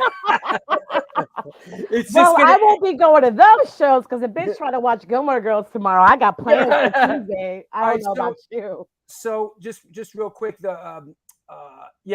Creech says it was a pop-up show. Lenny says Quicksand played some random spot in Brooklyn. It was Max Fish. It was Max Fish Presents. So okay. Can I speak on what you just said? Actually, excuse me. Can I speak on what you just said real quick? Yeah. I want to make it very clear to the audience watching that there is, especially the young people, there is a huge difference between gatekeeping, policing, and looking out for yourself. Yeah. You have to use your discernment, and you have to love yourself enough to trust your judgments when it comes to those things. However, people like myself and Creature, what we're trying to build when it comes to the younger generation is, I know, to speak frankly, I know the trauma that I have experienced in hardcore around my identity. And I know that I carry that on my body, on my spirit till this day. And I'm still trying to unpack it. And it's very serious. And it's something that needs to be spoken about because a lot of people have taken their lives over shit like this. You know, for hardcore kids, for us lifers, for some of you, this is all you know. This is all you can do. This is all you know. This is your whole identity. Without it, you don't know who you are.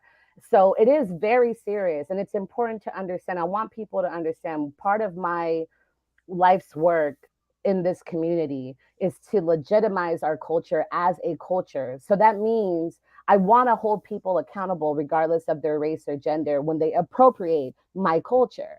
And when they misrepresent our culture as hardcore or whatever, it is very important. And I think that listening to older people in hardcore can be tough sometimes because the generational gap comes with different political ideas on what's appropriate. That's okay. Part of hardcore is that. I am grateful for the older people in my crew and the skinheads and the punks that I grew up with in DC, regardless of how problematic they have become at that time. I'm alive. I've never been in like seriously violent situations besides fights at shows and things like that. I have a good head on my shoulders. I'm here representing people for the love that I have for them, because those guys and girls back in the day took the time out to mentor me. They told me, I'm not going to tell you what to do, but I wish you wouldn't do that, because I know that's going to lead you to, and I want you to win. The whole point is we're here because I want Black kids in hardcore to win. I want these bands to win. So if I'm critical of your music, if I'm critical of your behavior, it's because I'm expecting the best from you, because you're capable of it. Be worried when I'm not giving you my opinion. When I'm not responding, then I don't care. I think there's there's this division that's going on now in this modern world, and we're talking in the hardcore realm, but right. Unfortunately, I see a lot of this lately, which is a lot of the really young kids. It's sort of like cool for them, or that sort of generation. It's cool for them to sort of really put down and disrespect and shit on sort of the older crowd. And yeah. It's really a shame to see that. You know, I see like all kinds of young kids, you know, and now I do get that every generation has their bands and their things. Sure. And of course, they should. Yeah. As they should. But it seems like now it's fashionable for, you know, a lot of these young kids to talk shit about older bands and older people. And you know, grandpa hardcore, or dad core, or this or that. I never called y'all no grandpa hardcore. I have said nostalgia hardcore, but I mean, am I wrong? I don't think so. But I'm also not mad, you know. Right, but I'm really directing this at a lot of the young kids. Okay. Well, I don't know the beef, but I understand. No, there's a lot of young kids that just don't want anything to do with it and just, you know, talk shit about it. So can I ask you a question? Mm-hmm. So in those situations, what I've had to be humbled by, I've been humbled by those situations, right? Because I've always thought of myself as still the baby. So it wasn't until I came to that A7 show with all that, you know, we're not going to talk about it, that last one. When I came to that show and I saw like fresh cut skinhead girls not coming up to me or my girl Anne Marie, who's one of my besties, I love her. Not coming up to us, at least her, because I know I grew my hair out, but at least her, and being like, hey, and doing the protocol thing that we do. No offense to those girls and to those kids. If you identify as femme, I don't know, I'm sorry. To those children, but I didn't understand until that moment that I'm no longer the baby girl. I'm not longer the fresh girl. I'm the mama. Sure. And then I realized, like, you don't really owe me shit, and I don't owe you shit. How we gonna do this? Because this is all I know. And that was really hard, and it was a humbling experience. They were lovely. They were sweethearts. They were great. They're like 14, amazing. But it was scary, Drew. It was scary because I've been around for at least 3 generations of hardcore, and I've never seen that before. I've never, in New York, at that venue, fresh cuts not coming up to the older skinheads and introducing themselves and paying their respect and trying to, you know, build community. At the very least, that you just be like, hey man, you like the same music I do. You know what I mean? It's a little odd. Yeah. It makes me a bit sad. Yeah, you know, that you know, it's sort of like cool for young people to you know, not show any respect to the. Now, I'm not trying to be an old timer going, I just, you know, get off my lawn. You know, you know, you better show respect. You know. But as you know, because you were just there and you're going to be there on Sunday. Yeah. The shows that we do at Bowery Electric bring a large contingent of underage kids, and they go there because it's a safe environment. You know, it's free. They go crazy, dude. I've never seen like crowds that large for a matinee. I haven't seen that in ages, like since I was in high school. So like, I want to be very clear that like, I'm a big supporter of the way I approach it is I'm not going to talk shit about the younger generation. What I want to do is I want to reach out to the younger generation. All I want to do is protect you from the trauma I had to go through. Whatever you want to do with this music, let it be you. Do what you got to do. I just want to make sure you make it home to your mama and you have some food on your plate and you're not getting hurt and getting sexually assaulted or, you know, having to deal with the same racism or whatever.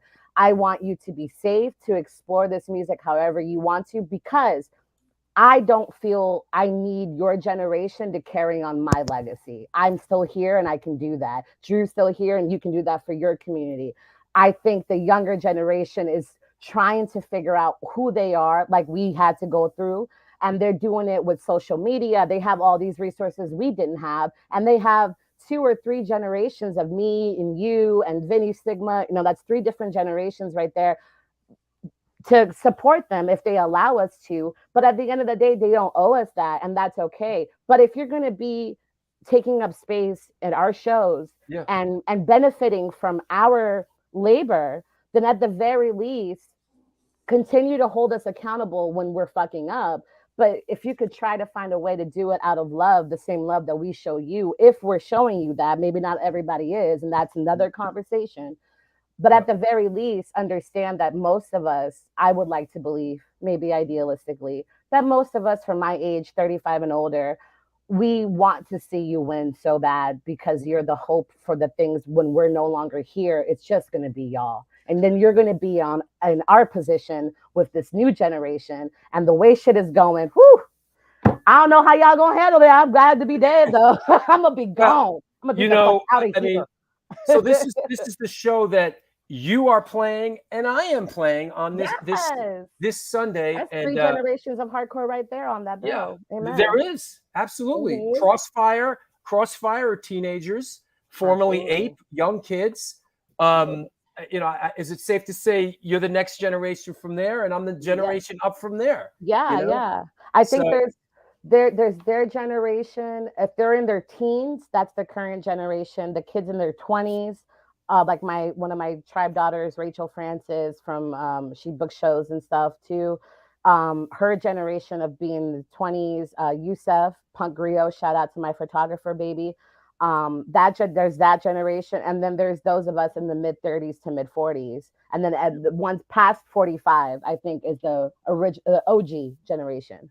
Yeah, you know, I just as we move on, I just, you know, I've done 22 of these shows now. You know, between A7 at Bowery Electric, they've all been free, they've all been all ages. Congratulations. And one thing that I've, for better or worse, I am responsible for everything that happens here. If something good happens, I'm responsible for it. If something bad happens, I'm responsible for it. So it's a heavy cross to bear sometimes. So you know, but it's important to me, and I love it. And you know, it means a lot. You're keeping in alignment with your culture, historically speaking, for hardcore, right? Because you can providing that's that safe space. To say. Yeah, absolutely. You're providing that space. Listen, people needed to see me and you have this conversation today. Mm-hmm. This show is really important. I'm very honored to be the first Black woman on your show. I'm hoping that opens the door for more, because as we've been talking about that. What I will say about you, Drew, is that no matter what, you and I may not always see eye to eye on politics, and we can segue from here. That's fine. You know, whatever. Whatever. I'm the big believer about giving credit where credit is due. I don't have to like everything you say or think, and I don't, and vice versa. And I'm okay with that because I'm okay with it myself. But I respect you because you put in labor and you put in work. As a Black woman whose labor is constantly being erased, I have to give credit to everyone for what they do, you know, as I would like to have that in respect. You're the first, I'm going to be really honest with you. So everyone here watching, you're the first white cishet male in hardcore from your generation who has ever put in real labor in trying to tell my story and give me that time. And that's going to go down in history. And that's going to be a reflection on both of us, where we were when shit hit the fan historically. And it's going to outlive us. And I hope it inspires the next generation to do right by each other. Hardcore is about going to shows. When I was growing up, and there was a goth band and a punk band and a hardcore band and a bonehead band and a whatever, and everyone's like, what's going on? And having to deal and confront, not off of social media, for your politics, your gender, your race, at that show in that moment. And you're getting exposed to all these different types of bands. This genre-specific shit, I get it. I'm with you. I understand, to keep people safe. I get it. But we have to go back. You say go back to the New York hardcore roots. The roots for me, coming from DC, was about no matter who you are, you're welcome to be here. You may not feel welcomed all the time, but you're welcome to be here. And if you don't feel welcome, let's figure this out. And I think that what's important about your matinee shows is that it's creating that vibe again for this generation of, if you have a difference of opinion or you have a difference in generation or culture, this is our safe space that we created to duke that shit out. You do it through your band, you do it through your music, you do it down the street, in the alley, dumbass, not at the show. Anyway, whatever. He's like, oh God. Well, I want to say, that just the way I grew up in New York City. I went to public school in the Bronx. It's like I just grew up in a household where none of this stuff, none of, I don't see, not to sound corny, but I don't see in those terms. I don't see, oh, black, white, this or that. To me, we're all part of the same community, and I know the reality of it is different, but I never, even from the very beginning, the culture that you come from has taught you that and has conditioned that on everyone. I completely understand, because we come from the same similar background in terms of that generation. However, what I will say that I've learned about you in recent times is that you are always open to different perspectives of changing that way. So yes, up until this show right now, a lot of people, especially white people in hardcore, have been, I don't see color, whatever. I want y'all to see color. I want you to love color. I want you to embrace color if that's what's in your heart. You know what I mean? If you're going to fuck with me, you're going to have to, because I set boundaries and I stick to them. You know what I mean? Y'all not going to come over here and talk crazy to me. You're not going to come over here and be hella disrespectful to me. You have to ask yourself before engaging with Flora, am I qualified to do so? Because if I'm not, she will correct me. So I really appreciate that. I'm just saying the way I grew up, see color, baby. See color. It's all good. I want to, like you said, but I want to get into this. Okay. Yeah. And I think that you're one of the few people that I feel that I would want to have a dialogue about Thank you. About this. And that's this incident here. Now, my show, we don't get into politics here really, and we don't get into, vac shit, but I feel like yes, y'all do, and that's okay. Yeah. I feel like you and I could sort of have this conversation here, because I've wanted to talk about this a little bit. Yeah. And this really unfortunate incident. Yeah. And it was just really, really, really sad and upsetting to me. To see this kind of thing happen. I guess I'll kind of go first with it. Yeah, please. And like, my take on it really is Liddy. Chris Rock is a comedian, and he was doing a comedy bit, and it wasn't that fierce of an insult, without getting into all the background of Jada and the lifestyle that she chooses and what she puts out there in the media. I just thought it was a real painful thing to witness, to see, really in a certain regard, one black guy get up there and smack another black guy. I felt like it was just, and now if we're going to start hitting comedians or hitting artists because we don't like what they say, and then I think it's just sets a really bad precedent. So, it's yeah. So there's a lot of layers. I know we're not going to be able to get through all of it for this show, and we'll take a couple minutes. Yeah, I mean, also if we want to do this again some other time to just talk about all of that, we can. I feel like that's how you, right, experience the incident. And there is a narrative here that yet again is being erased out of the conversation, which is how Black women experience this. Not all Black women, but majority of Black women have experienced this incident. There are many Black women who feel like you, who agree with you, who think also like, this is BS, is whatever, violence is not the answer, etc. Watching the incident happen in retrospect, I don't watch these kinds of shows, but people sent me because they're like, Flora, oh my God, what do you think about this? And I watched it. I was like, what's happening? It's Will Smith. I don't care. And then I watched it and I was like, I felt nothing except for, yep, exactly. Like now you know to keep her name out your mouth. You know what I mean? But that's coming from a different perspective.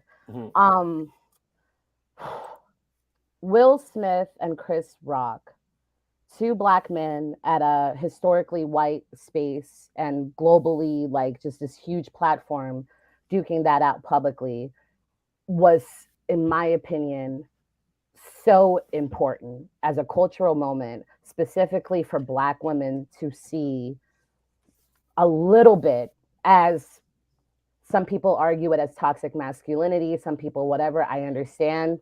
I'm not here to argue that.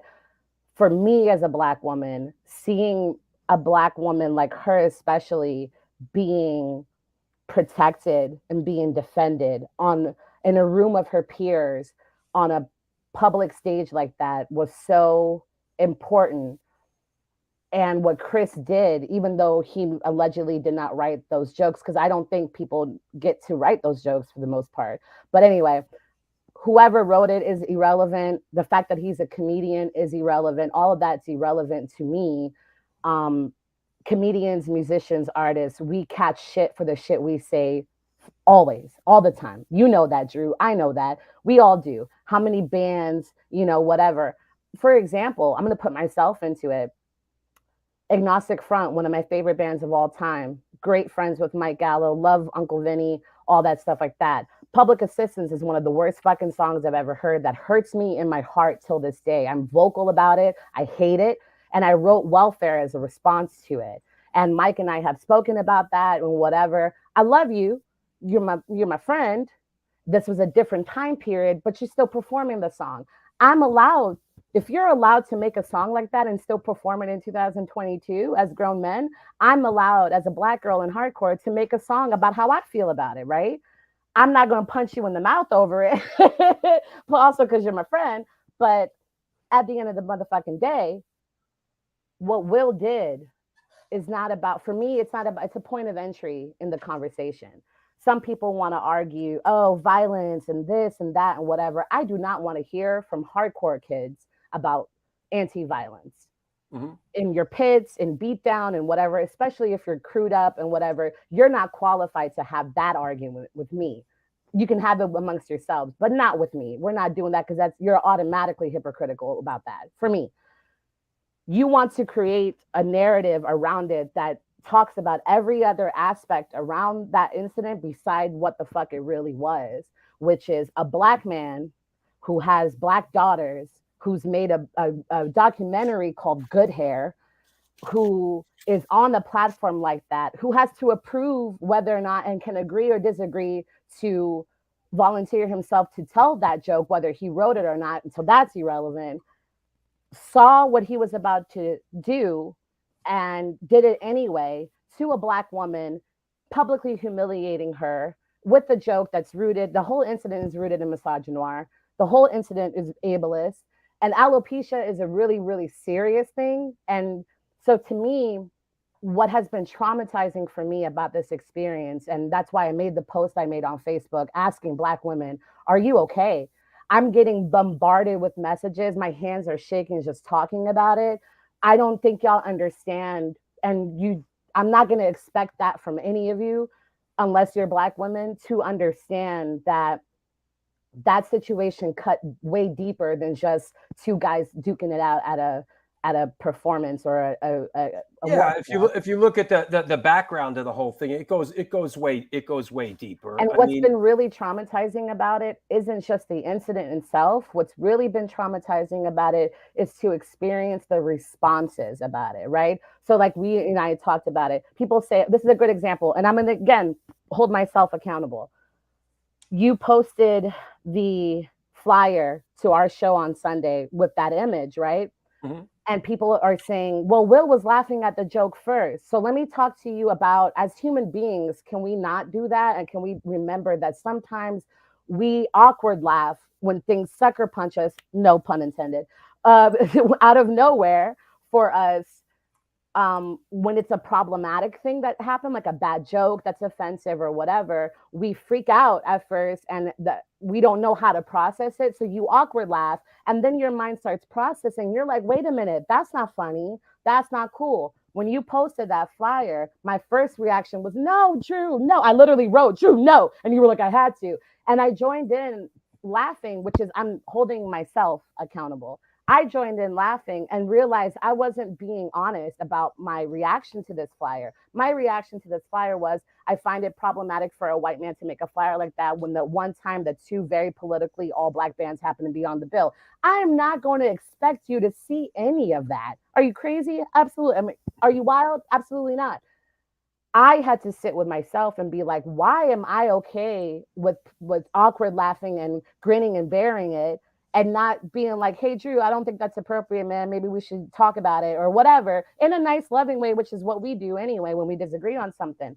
And I'm not going to expect you to understand the life experience of a black woman who's constantly being humiliated, to have known. You're just thinking it's a funny, flyer, you're putting it up, whatever.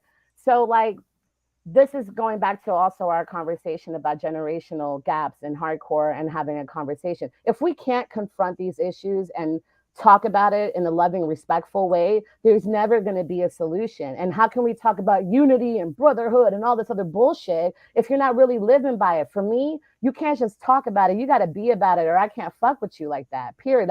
I'm not set up like that. I can't fake it. Period. So humiliating a black woman like that, for me, there's no forgiving that.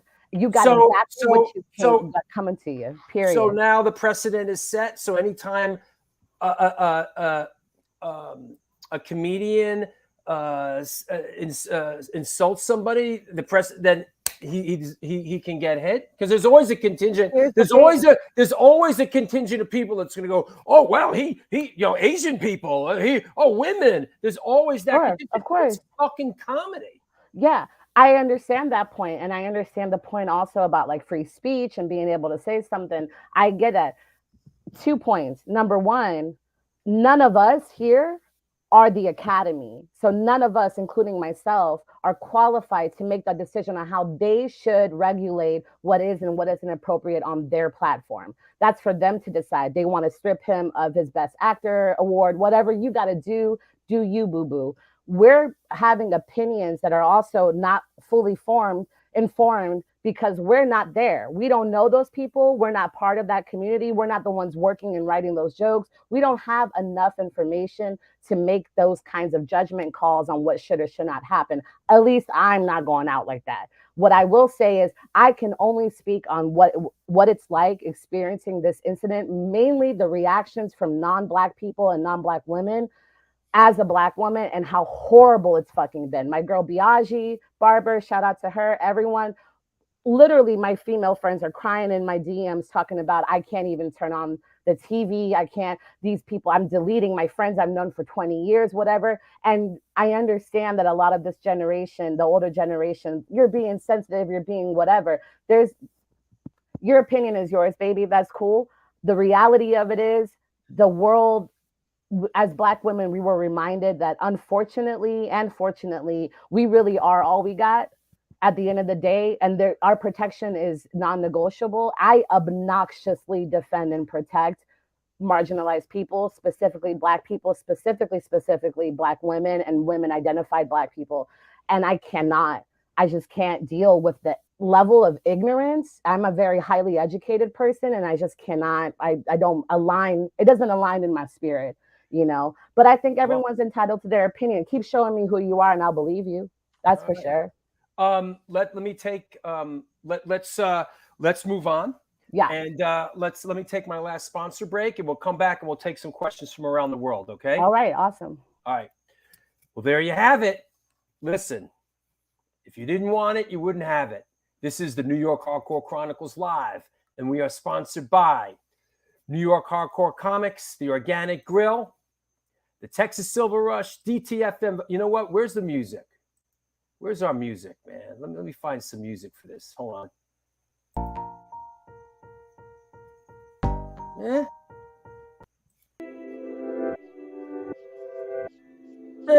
How about this one? All right. I can dig it. All right. Chain Reaction Records and Skateboards, located in Lakewood, Colorado, is the Rocky Mountain headquarters for all things punk, hardcore, and metal. Established in 2014, they have the largest selection of CDs, shirts, stickers, patches, and accessories between Chicago and Los Angeles.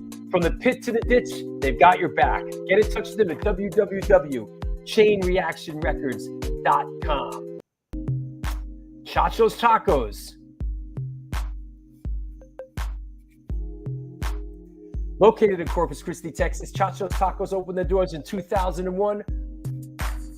Home with the almighty Chacho's Taco. They cook up an incredible home-style Tex-Mex food, and this month they're celebrating their 20th anniversary. They've been supporting underground music since the beginning, and in their own words, we ain't stopping anytime soon. Touring bands that play Corpus Christi, swing by and get a home-cooked meal at Chacho's Tacos. We got you. The underground scene will never die. Please follow us on Facebook or on Instagram. Last but not least, New York Hardcore Comics opened their doors in 2013, selling comic books, punk rock, and hardcore memorabilia, toys, statues, skateboard decks, vinyl, and all things horror. We love helping bands push their demos and new tracks, so please stop by and drop off your new music. We have in-store events like Magic the Gathering and Warhammer tournaments, plus meet and greets with bands and some live performances. Open 7 days a week and shipping worldwide. Find us online through Instagram, Facebook, Twitter, and eBay. Located at 117 Main Street in Dobbs Ferry, New York. www.newyorkhardcorecomics.com. Hey, I want to mention the next 4 shows. 1 week from today, Mr. Joe Sib is going to be on the show. Talk about comedians, boy. This subject might come up again because this guy is a professional comedian. So that should be interesting. Joe Sib is going to be on the show Wednesday, April 6th. Sunday, April 10th, Mr. Matt Melnick will be on the show from Dark Side, Down Low, and Disassociate. Just announced Sunday, April 17th, Ukraine Represent, Eugene Hutz from Gogo Bordello. It's going to be great. Got to shout out Eugene too, man. Eugene got right on social media and posted this and told people to get with this show. And all of a sudden, my Instagram blew up. I'm like, what? And he got on his Instagram and told his 500,000 people, to get with the program and follow the show on Instagram. If you're not, please pick up your phone right now. On Instagram, it's @Stone Films NYC. Wednesday, April 20th, Doug Carrion from Field Day, Descendants, Cottonmouth Kings, and Dag Nasty will be on the show. Also, want to mention, we're about to drop a press release on this. It might be, you might know this already, but if you're looking for something to watch, I have 4 films that are on Amazon Prime right now, including Who the Fuck Is That Guy? The Fabulous Journey of Michael Lago. After 3 years on Netflix, it has been re-released. It's out there. There's a big press release coming, but, heads up. Also, the New York Hardcore Chronicles film, XXX All Ages, XXX, the Boston Hardcore film, and the New York Hardcore Chronicles film 1.5. If you're looking for something to watch, I directed these 4 films. Maybe there's something that you would enjoy. I highly recommend the Alago film. Also, just real quick, the next 4 shows coming up on Sunday, April 24th is the L'Amour retrospective. Wednesday, April 27th is Carl Kennedy from The Rods.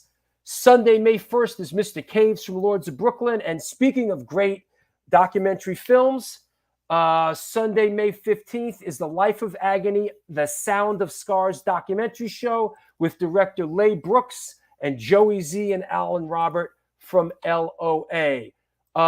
Just another mention, we talked about the Bowery Electric shows. The one in May, we have this one on April 3rd coming up, but on May 22nd, we have Deja, Extinguish the Code, Fuck It, I Quit, Butterbrain, and Ludachrist. So Great show. That is Sunday, May 22nd. I think we are covered. How about some questions for our guest? Please post them. Let's get back. Let's get back to music here, and we'll get back to that. So let's bring our guest back on. Hey, you know what I want? You know what I wanted to, I got a picture here, and you that show you have coming up on May 22nd, Deja, first of all, they're killing. I saw them at Stigma at Rogers Benefit thing, and I want to play with them so bad. Maafa, if you're listening, hook it up. Hey, you wanted me to mention this character who's a friend of yours.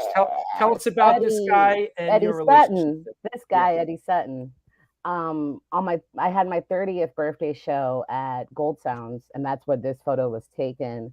Eddie got together with Silence Equals Death to do some of my favorite songs on Born to Expire, because the album was written the same year that I was turning, we were both having our 30th anniversary at the same time. My 30th birthday and 30 years of that album. So this is a picture of when he motioned me over to sing me happy birthday, which I did not know he was going to do, and me crying on his shoulder like, oh, thank you so much. And I just want to shout him out and let him know, if he's watching, that I'm praying over you, and I'm claiming health and victory over you for sure. And I know I can't wait to see you soon. I can't wait to see you on stage, because it will happen. Excellent. Absolutely. Let me see. What else we got here? Boy, we really set him off in the chat room there. Oh no, politics. What do we do about it? Letty says, what the fuck is this Tender Moments with Drew Stone? Yeah, Letty. Yeah. We're triggered. Well, this makes sense. I mean, I know we might get pulled back here, but Joe Ackerman, our good friend, says there shouldn't be different rules for black and white people. Then go back 500 years and tell your ancestors that, and maybe yeah, but we can't go back and tell our ancestors. So then that's what it is. We're living in the, you know. And exactly. That's you know that today. Let's deal with it now. Yeah, let's deal with the now. Deal with the now. It's okay. Oh, here you go. See, Flora, got any jokes? I always got jokes. Yeah. I can't. You put me on the spot. I don't got jokes now. I don't know. Have you heard that one about the blah blah blah that walked into a bar? That's all I got. I don't know. All right. Anthony's really good at those jokes. Yep. What's this? I don't know what this means. I'm the garlic guy. Flora, isn't that one of the best stories? Garlic? Oh God, Chris! Or garlic joke story? It's a faded line at Kingsland, and everyone getting sick. You know, non-COVID related stuff. Just about like different homemade remedies. And I was telling them like, oh my God, you need garlic. That's my grandma's little remedy. It's an inside joke. Yes, it is one of the best stories ever. Here's a cool shot, actually. Yeah. This festival. Boom. That's cool. Yeah, Afro punk. Oh God. Yes. Yeah. Oh, here's a good one. How did you connect with Sasha Jenkins? That's our boy. By the way, question from our boy Astoria Lou. Astoria Lou, who grew up with him. Yeah. Hey Lou, how you doing? Sasha was through Honeychild through 1865. I mean, obviously I knew who he was before meeting him. And I've been very blessed since meeting him to not only work with him with 1865, but also work with his wife and his stepdaughter, Jali. She's actually the one who did most of the writing and producing and everything for Everything's Gonna Be All White, the documentary that we worked on. Mm-hmm. And she and I were asked to speak at Columbia University, thanks to our friend Antonio Rodriguez from Punks of Color Fest and Punk Island, about the documentary. So I've been very blessed to find another family of people that are like my family in music. I'm also a huge Absolution fan. Shout out to her dad, Gingy. Yeah, that was it. That was the flyer from that. So Jali Brown Stepera. No shit. That's his Gingy's daughter. Mm-hmm. I did not know that. And Sasha's stepdaughter, and she is incredible. She has been doing amazing work in the community with her. So she's Dingy's daughter and Sasha's stepdaughter. Correct. So Sasha married her mom. Correct. I did not know. She has a little brother. And they haven't right. I did not know. I did not know that. Yeah. Wow. Jali, the reason I mention all that is because that's one of the things that me and Jali bonded over the most, because she comes from a very Wow. similar musical family background like I do, with a similar Sure. life story, and who her grandfather was and everything. So I never really found another Black girl that could relate to me on that level. And she's like one of the first, she's my little baby, as I call her. Wow. But she's incredible. She's a digital archivist, and she has a page called Nueva Yorkinos, just kind of documenting the Latinx experience in New York City before gentrification. That was one of my hold favorite on. days. Now here's Oh my God, your I'm in the fangirl. middle there is a friend of mine. That's Tony Barber from the Buzzcocks, Best day ever. who's married to an old friend of mine. You Yeah, know? yeah. Yeah. So, and Tony's a pal. Yeah. So what is Tony Barber from the Buzzcocks Doing doing on the on the set? set. Yeah. What was his role in this? Tony's, I don't know what I'm allowed to talk about or not, but Okay, yeah. we're gonna find out. So that's Sasha and Caves, who you're gonna have on your show in a couple of weeks, I guess. Oh, that's That's Mike right. back there. Okay. Yeah, the graffiti in the backdrop is all his work. I see. And then Sasha knows how obsessed I am with Buzzcocks, especially during my skinhead years. And he was like, your boy's here, your boy's here. And I was like, oh my God. I was already nervous. And then I just started freaking out. And he was one of the sweetest, nicest people ever. His wife, who also works for SNL, did the stages for us. She built the stages for us. And so he was there like helping out, just working and being there for us. And it was one of the greatest experiences of my life, because I've been a diehard fan since I was a kid. And he's like the nicest, sweetest human being ever. I have nothing but positive things to say about him. Yeah, he's a good guy. dude. And I go way back with his wife. She's awesome. She was hardcore back in the day. Yeah, that's what I like to hear. Yeah. From our friend Ryan, Flora, I know you feel I was an inspiration to you, but just know you are just as important to me. You always encourage me to be my best, and I love you for that. I love you so much, Ryan. Come on. I put on real makeup, Ryan. I don't want to talk. Right. Ryan is like, I don't even know where to begin. Ryan is family. No matter, if you take hardcore away, you take music away, you can take it all away. It'll still be us at the end of the day. I love you tremendously. Ryan hearing that is also healing for my inner child, who has been seeking that from the people that I've admired like him since I was a little girl. So that means a lot. And we don't normally do that. So that's very sweet of you. Tony says, when is Maafa coming to Jersey Whenever City, y'all New ready Jersey? to book, first of all, Scott Earth, I'm going to call you out publicly. Book Maafa out Jersey. Hello. I see y'all playing little shows or whatever. Wendy, where you at, sis? Okay. Why Maafa not over there? Okay. I like Cracker Barrel. Yeah. Maybe I want to go there. I would love to play New Jersey anytime, man. Yeah. Upstate Rick. Was the 1865 album mostly written when you joined? Or did you have a big part in writing that? I love Right Now. Right Now is a great song. It's our song for Harriet Tubman. Okay. Yes, our song Right Now is for Harriet Tubman. First of all, shout out to Rick, the homie. Love you. The album that y'all have access to right now was written before I joined the band. With the exception to the intro to John Brown's Gat, that was actually recorded by me and Honey Child outside of Coney Island Baby during Black and Blue Bowl. Oh, wow. Yeah.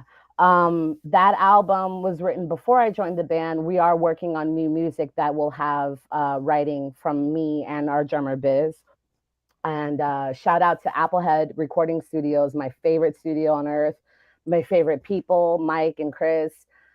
History, they record Home 33's recorded there, Bad Brains recorded there, you name it. You walk in, you see all the Grammys and Platinum Awards for Coheed, and I'm a huge Shai Hulud fan as well, and all that stuff. So Applehead's been really good to us. I will be one of those older punk people in my 40s that will move to Woodstock and open an urban farm somewhere out there. I want to be bougie. Y'all can't be the only one. Shit. I mean, damn. Lori Dawn says, Flora, please talk about your love for the Gilmore Girls. Team Logan? What? Woo, girl, you trying to get me in trouble. No, yes. First of all, Lori, I'm very honored because Lori and Gina, who's like, oh, the love of my life. I love me some Gina. The Women of the Pit community, I've been honored to be a part of their admin board. You know, I'm part of the core group and run the diversity and inclusion chapter of it. They have been amazing people. Lori Mei-Ling and Gina especially. Oh, where were you when I was growing up? You know, we always cry when we talk to each other. But Lori and I both really like this TV show called The Gilmore Girls. I'm allowed to have layers, world. Yep. Thank you, universe. And one of the boyfriends that she's rooting for is Team Logan. And I like him, but I'm Team Dean. Because when you get older and you've been through enough toxic relationships, you want somebody who treats you right. So thank you, Lori. Thank you so much. Shout out to Women of the Pit, man. Chucky Perez says, tell Flora sending her lots of love from the Bronx. And I'm not Chucky from Crazy Eddie. Ha, ha, ha. Thank you, God. It's the other Chucky, you know? The other Chucky. I know. I'm sure you get that all the time. Like, hey, man, your TV show on the IGs. You're like, what the fuck are you talking about? I love you, too. And I can't wait to see you. Hopefully I'll see you on Sunday. That's the homie, man. Yeah. I've been very blessed. A lot of y'all just have been like family to me. I've been very welcomed in the community. Hey, there's a photo you sent me. I don't know what this is. Maybe you could tell me. I'm not real clear. What's going on here? Oh, so these are my friends. Ironically, I didn't even know some of the people in this band used to go to shows I would book back in DC, and we didn't meet until now. This is a band called Compa, and the Latinx like hardcore band. And this is because sometimes as a session bass player, a lot of punk bands and hardcore bands, when they need a bass player to fill in, they'll ask me to come sit in. So this was the photo before our first show together. We played together. I think it was, I don't remember. Masanera was on the bill. I remember that. It was at Enclosure and I think Hundreds of Owl. And it was at Trans Pecos. Not feeling that Leeway shirt. Yeah. Oh my gosh. I love that. Especially Born to Expire. Beautiful. Yeah. And so that was Compa. And sometimes I play with them. And, you know, we're on a little hiatus right now, but soon come more shows for sure. Okay, good. Here's another one. Yeah. You sent me so much great stuff. Thank you. Is this? Excuse me if I'm. Is this you playing in the Latin Jazz Ensemble? Oh God, yes. This is at Montgomery College before Berklee College of Music, and I was in World Ensemble, the Latin Jazz Band, and that is Javier Reyes of Animals as leaders. And he and I grew up together. Wow. Thank you, Chucky. Yeah. Love you, big brother. Have you, D asks, have you always played a 5-string bass? I have. I actually play 6-string. That's the bass that I play with 1865 and I do all my gigs on. It's an original Tobias before he sold the company. Hold on. You got a picture, of course. Is that this? Yes, it is. That's my baby. What a monster, huh? I know. My dad plays 7-string. I ain't gonna do that. I prefer it because I like to. A lot of my phrasing as a bass player comes from being exposed to a lot of heavy guitar theory, and so with this bass, I'm able to take very typical punk rock chord progressions and add a lot of voicings and a lot of chord progressions to it. That 4-string and 5-string can't always afford me because of that high C string really helps me play chords on the bass and like helps me when I have to do like more than one octave. I don't have to go all the way up and down the neck. Right. It's a lot better because you play fast with punk. You don't have time all the time to get there in groove at the same time. So 1, 2, 3, 4. The bottom string is tuned to what? To G? So it's B, E, A, D, G, C. C. Mm-hmm. Oof, wow. Yeah. I know. It was very intimidating growing up, and then I felt I can't go back. I can't go back. You're comfortable. You're comfortable. Oh with my it God, now? I can never play anything but a 6 or 7 string again. I can't go back. Especially if you're into metal. Metal kids understand. Metal guitar players understand. Do you? I mean, I'm not going to be like, well, do you enjoy singing better or playing bass? That's I a mean, valid question. yeah. Yeah, But I know the answer because I yeah, sing and I play guitar. yeah, Yeah, I love them both. yeah, You know, both exactly. I With love them both. hardcore, honestly, depending on the content, I prefer singing because I feel like I can speak my. Thank you, baby. I love you, Nate. That's our djembe player from Maafa, top 5 favorite bass And player. he's playing on Sunday, correct? He is playing on Sunday. He's in a band called Winterwolf with my Mhm. nephew Jerome and our friend Jahail, who's also one of the organizers for Punk Island. Mhm. Please check them out; they're amazing. Right. But yeah, I love Looking singing. forward to seeing you on Sunday, Nate. Yeah, Get your game face on. that's right. He loves to jump in the pit with his djembe, so watch out now. Get ready. All right, good. Oh, here's a good one. I think I think this sort of touches on that, right? Yeah. Boom.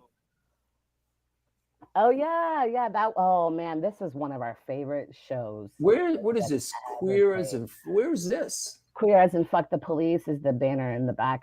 This Yeah. was at the Solidarity Center for the People's Party Assembly benefit show that we did. Our friend Sawyer, who's been in Cop Out.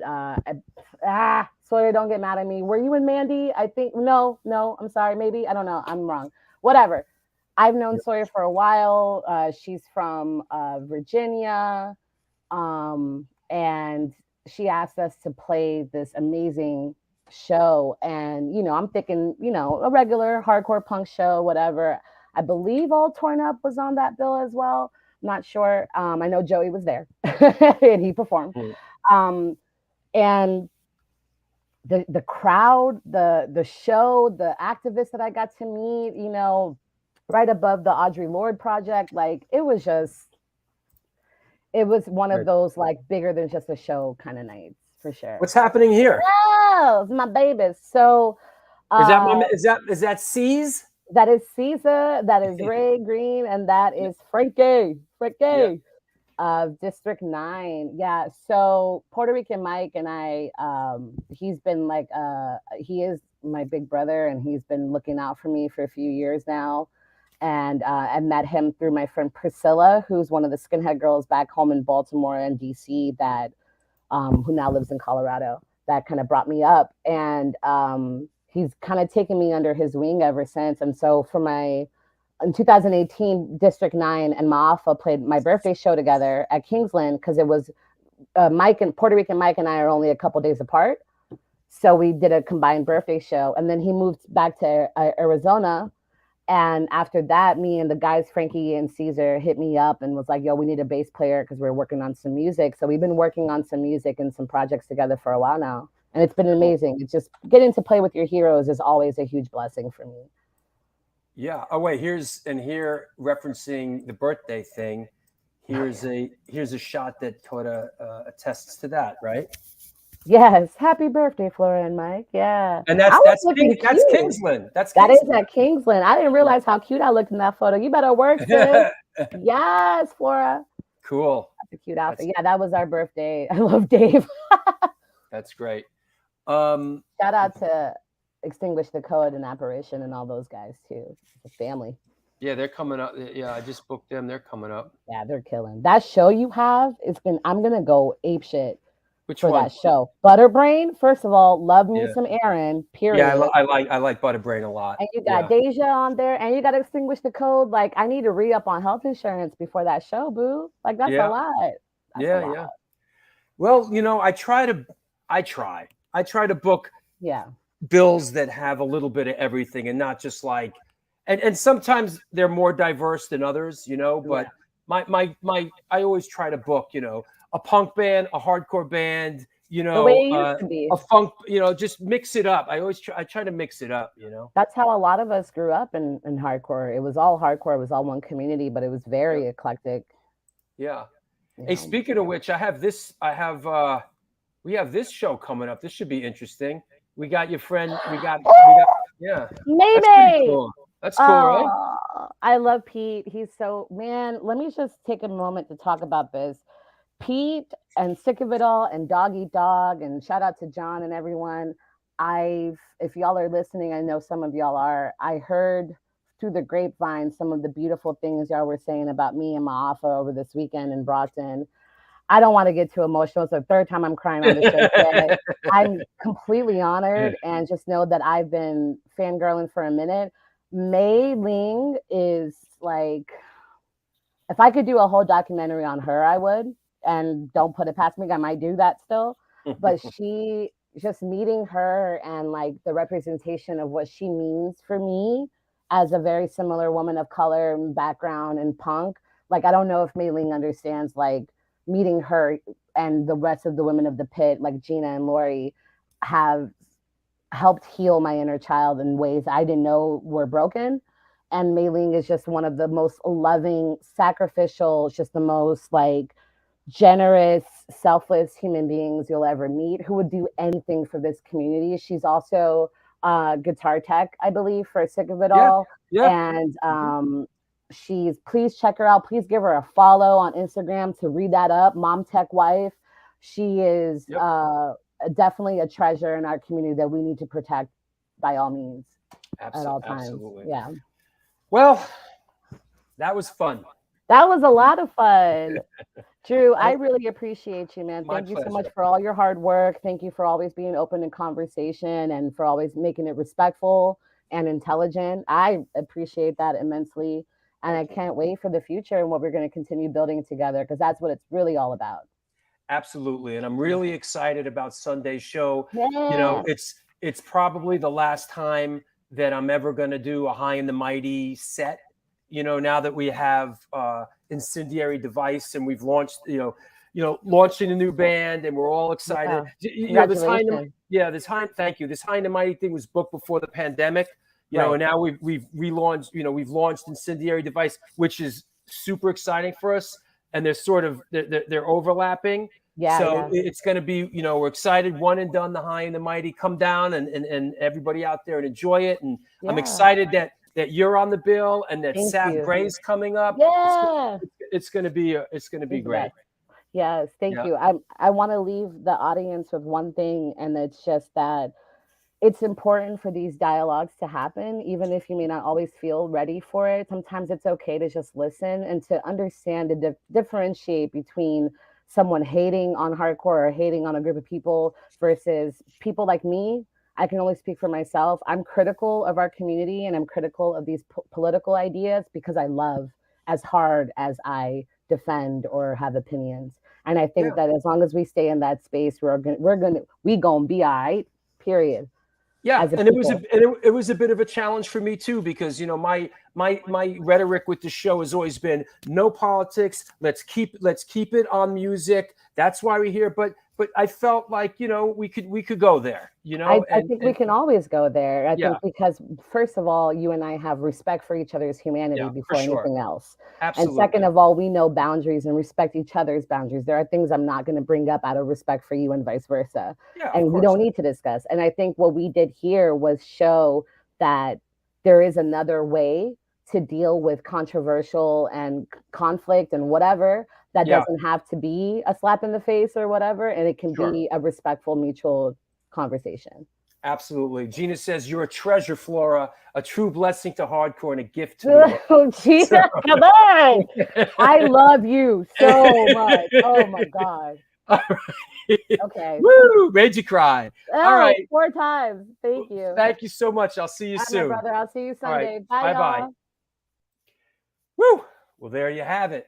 Listen, if it was easy, everybody would be doing it, right? This is the New York Hardcore Chronicles Live, and we are sponsored by New York Hardcore Comics, The Organic Grill, the Texas Silver Rush, Chain Reaction Records and Skateboards, DTFM Vinyl Distro, Chacho's Tacos, Generation Records, and 126 Hardcore Clothing. Thanks, everybody, for stopping by today. You know who I want to shout out? I want to shout out 2 important people in my life.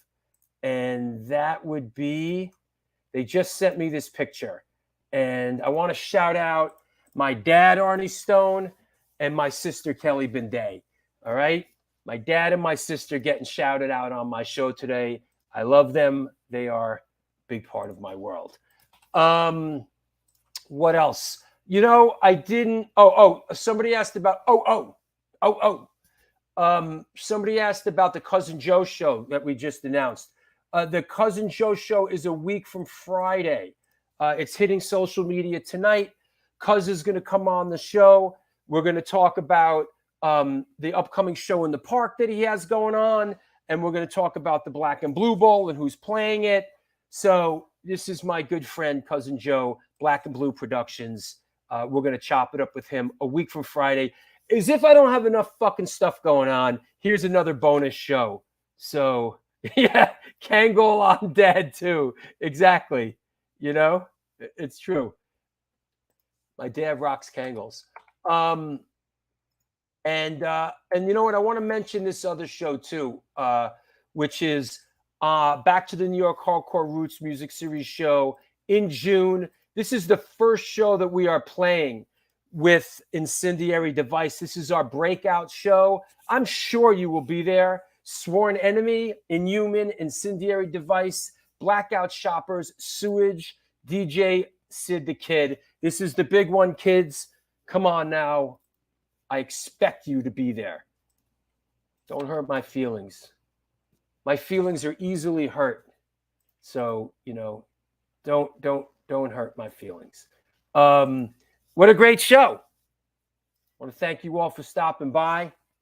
And no show this Sunday because we have the Bowery Electric show. Wednesday, we will be back with comedian Joe Sib. And you know what? This thing might come up again. You know, we'll see. So, all right. Thank you all. Thank you all for the support and your love. And I've said it before and I'll say it again. I'm a really, really lucky, fortunate person that I get to do something that I love so much and have you support me in it. So until then, do good things and good things will come to you.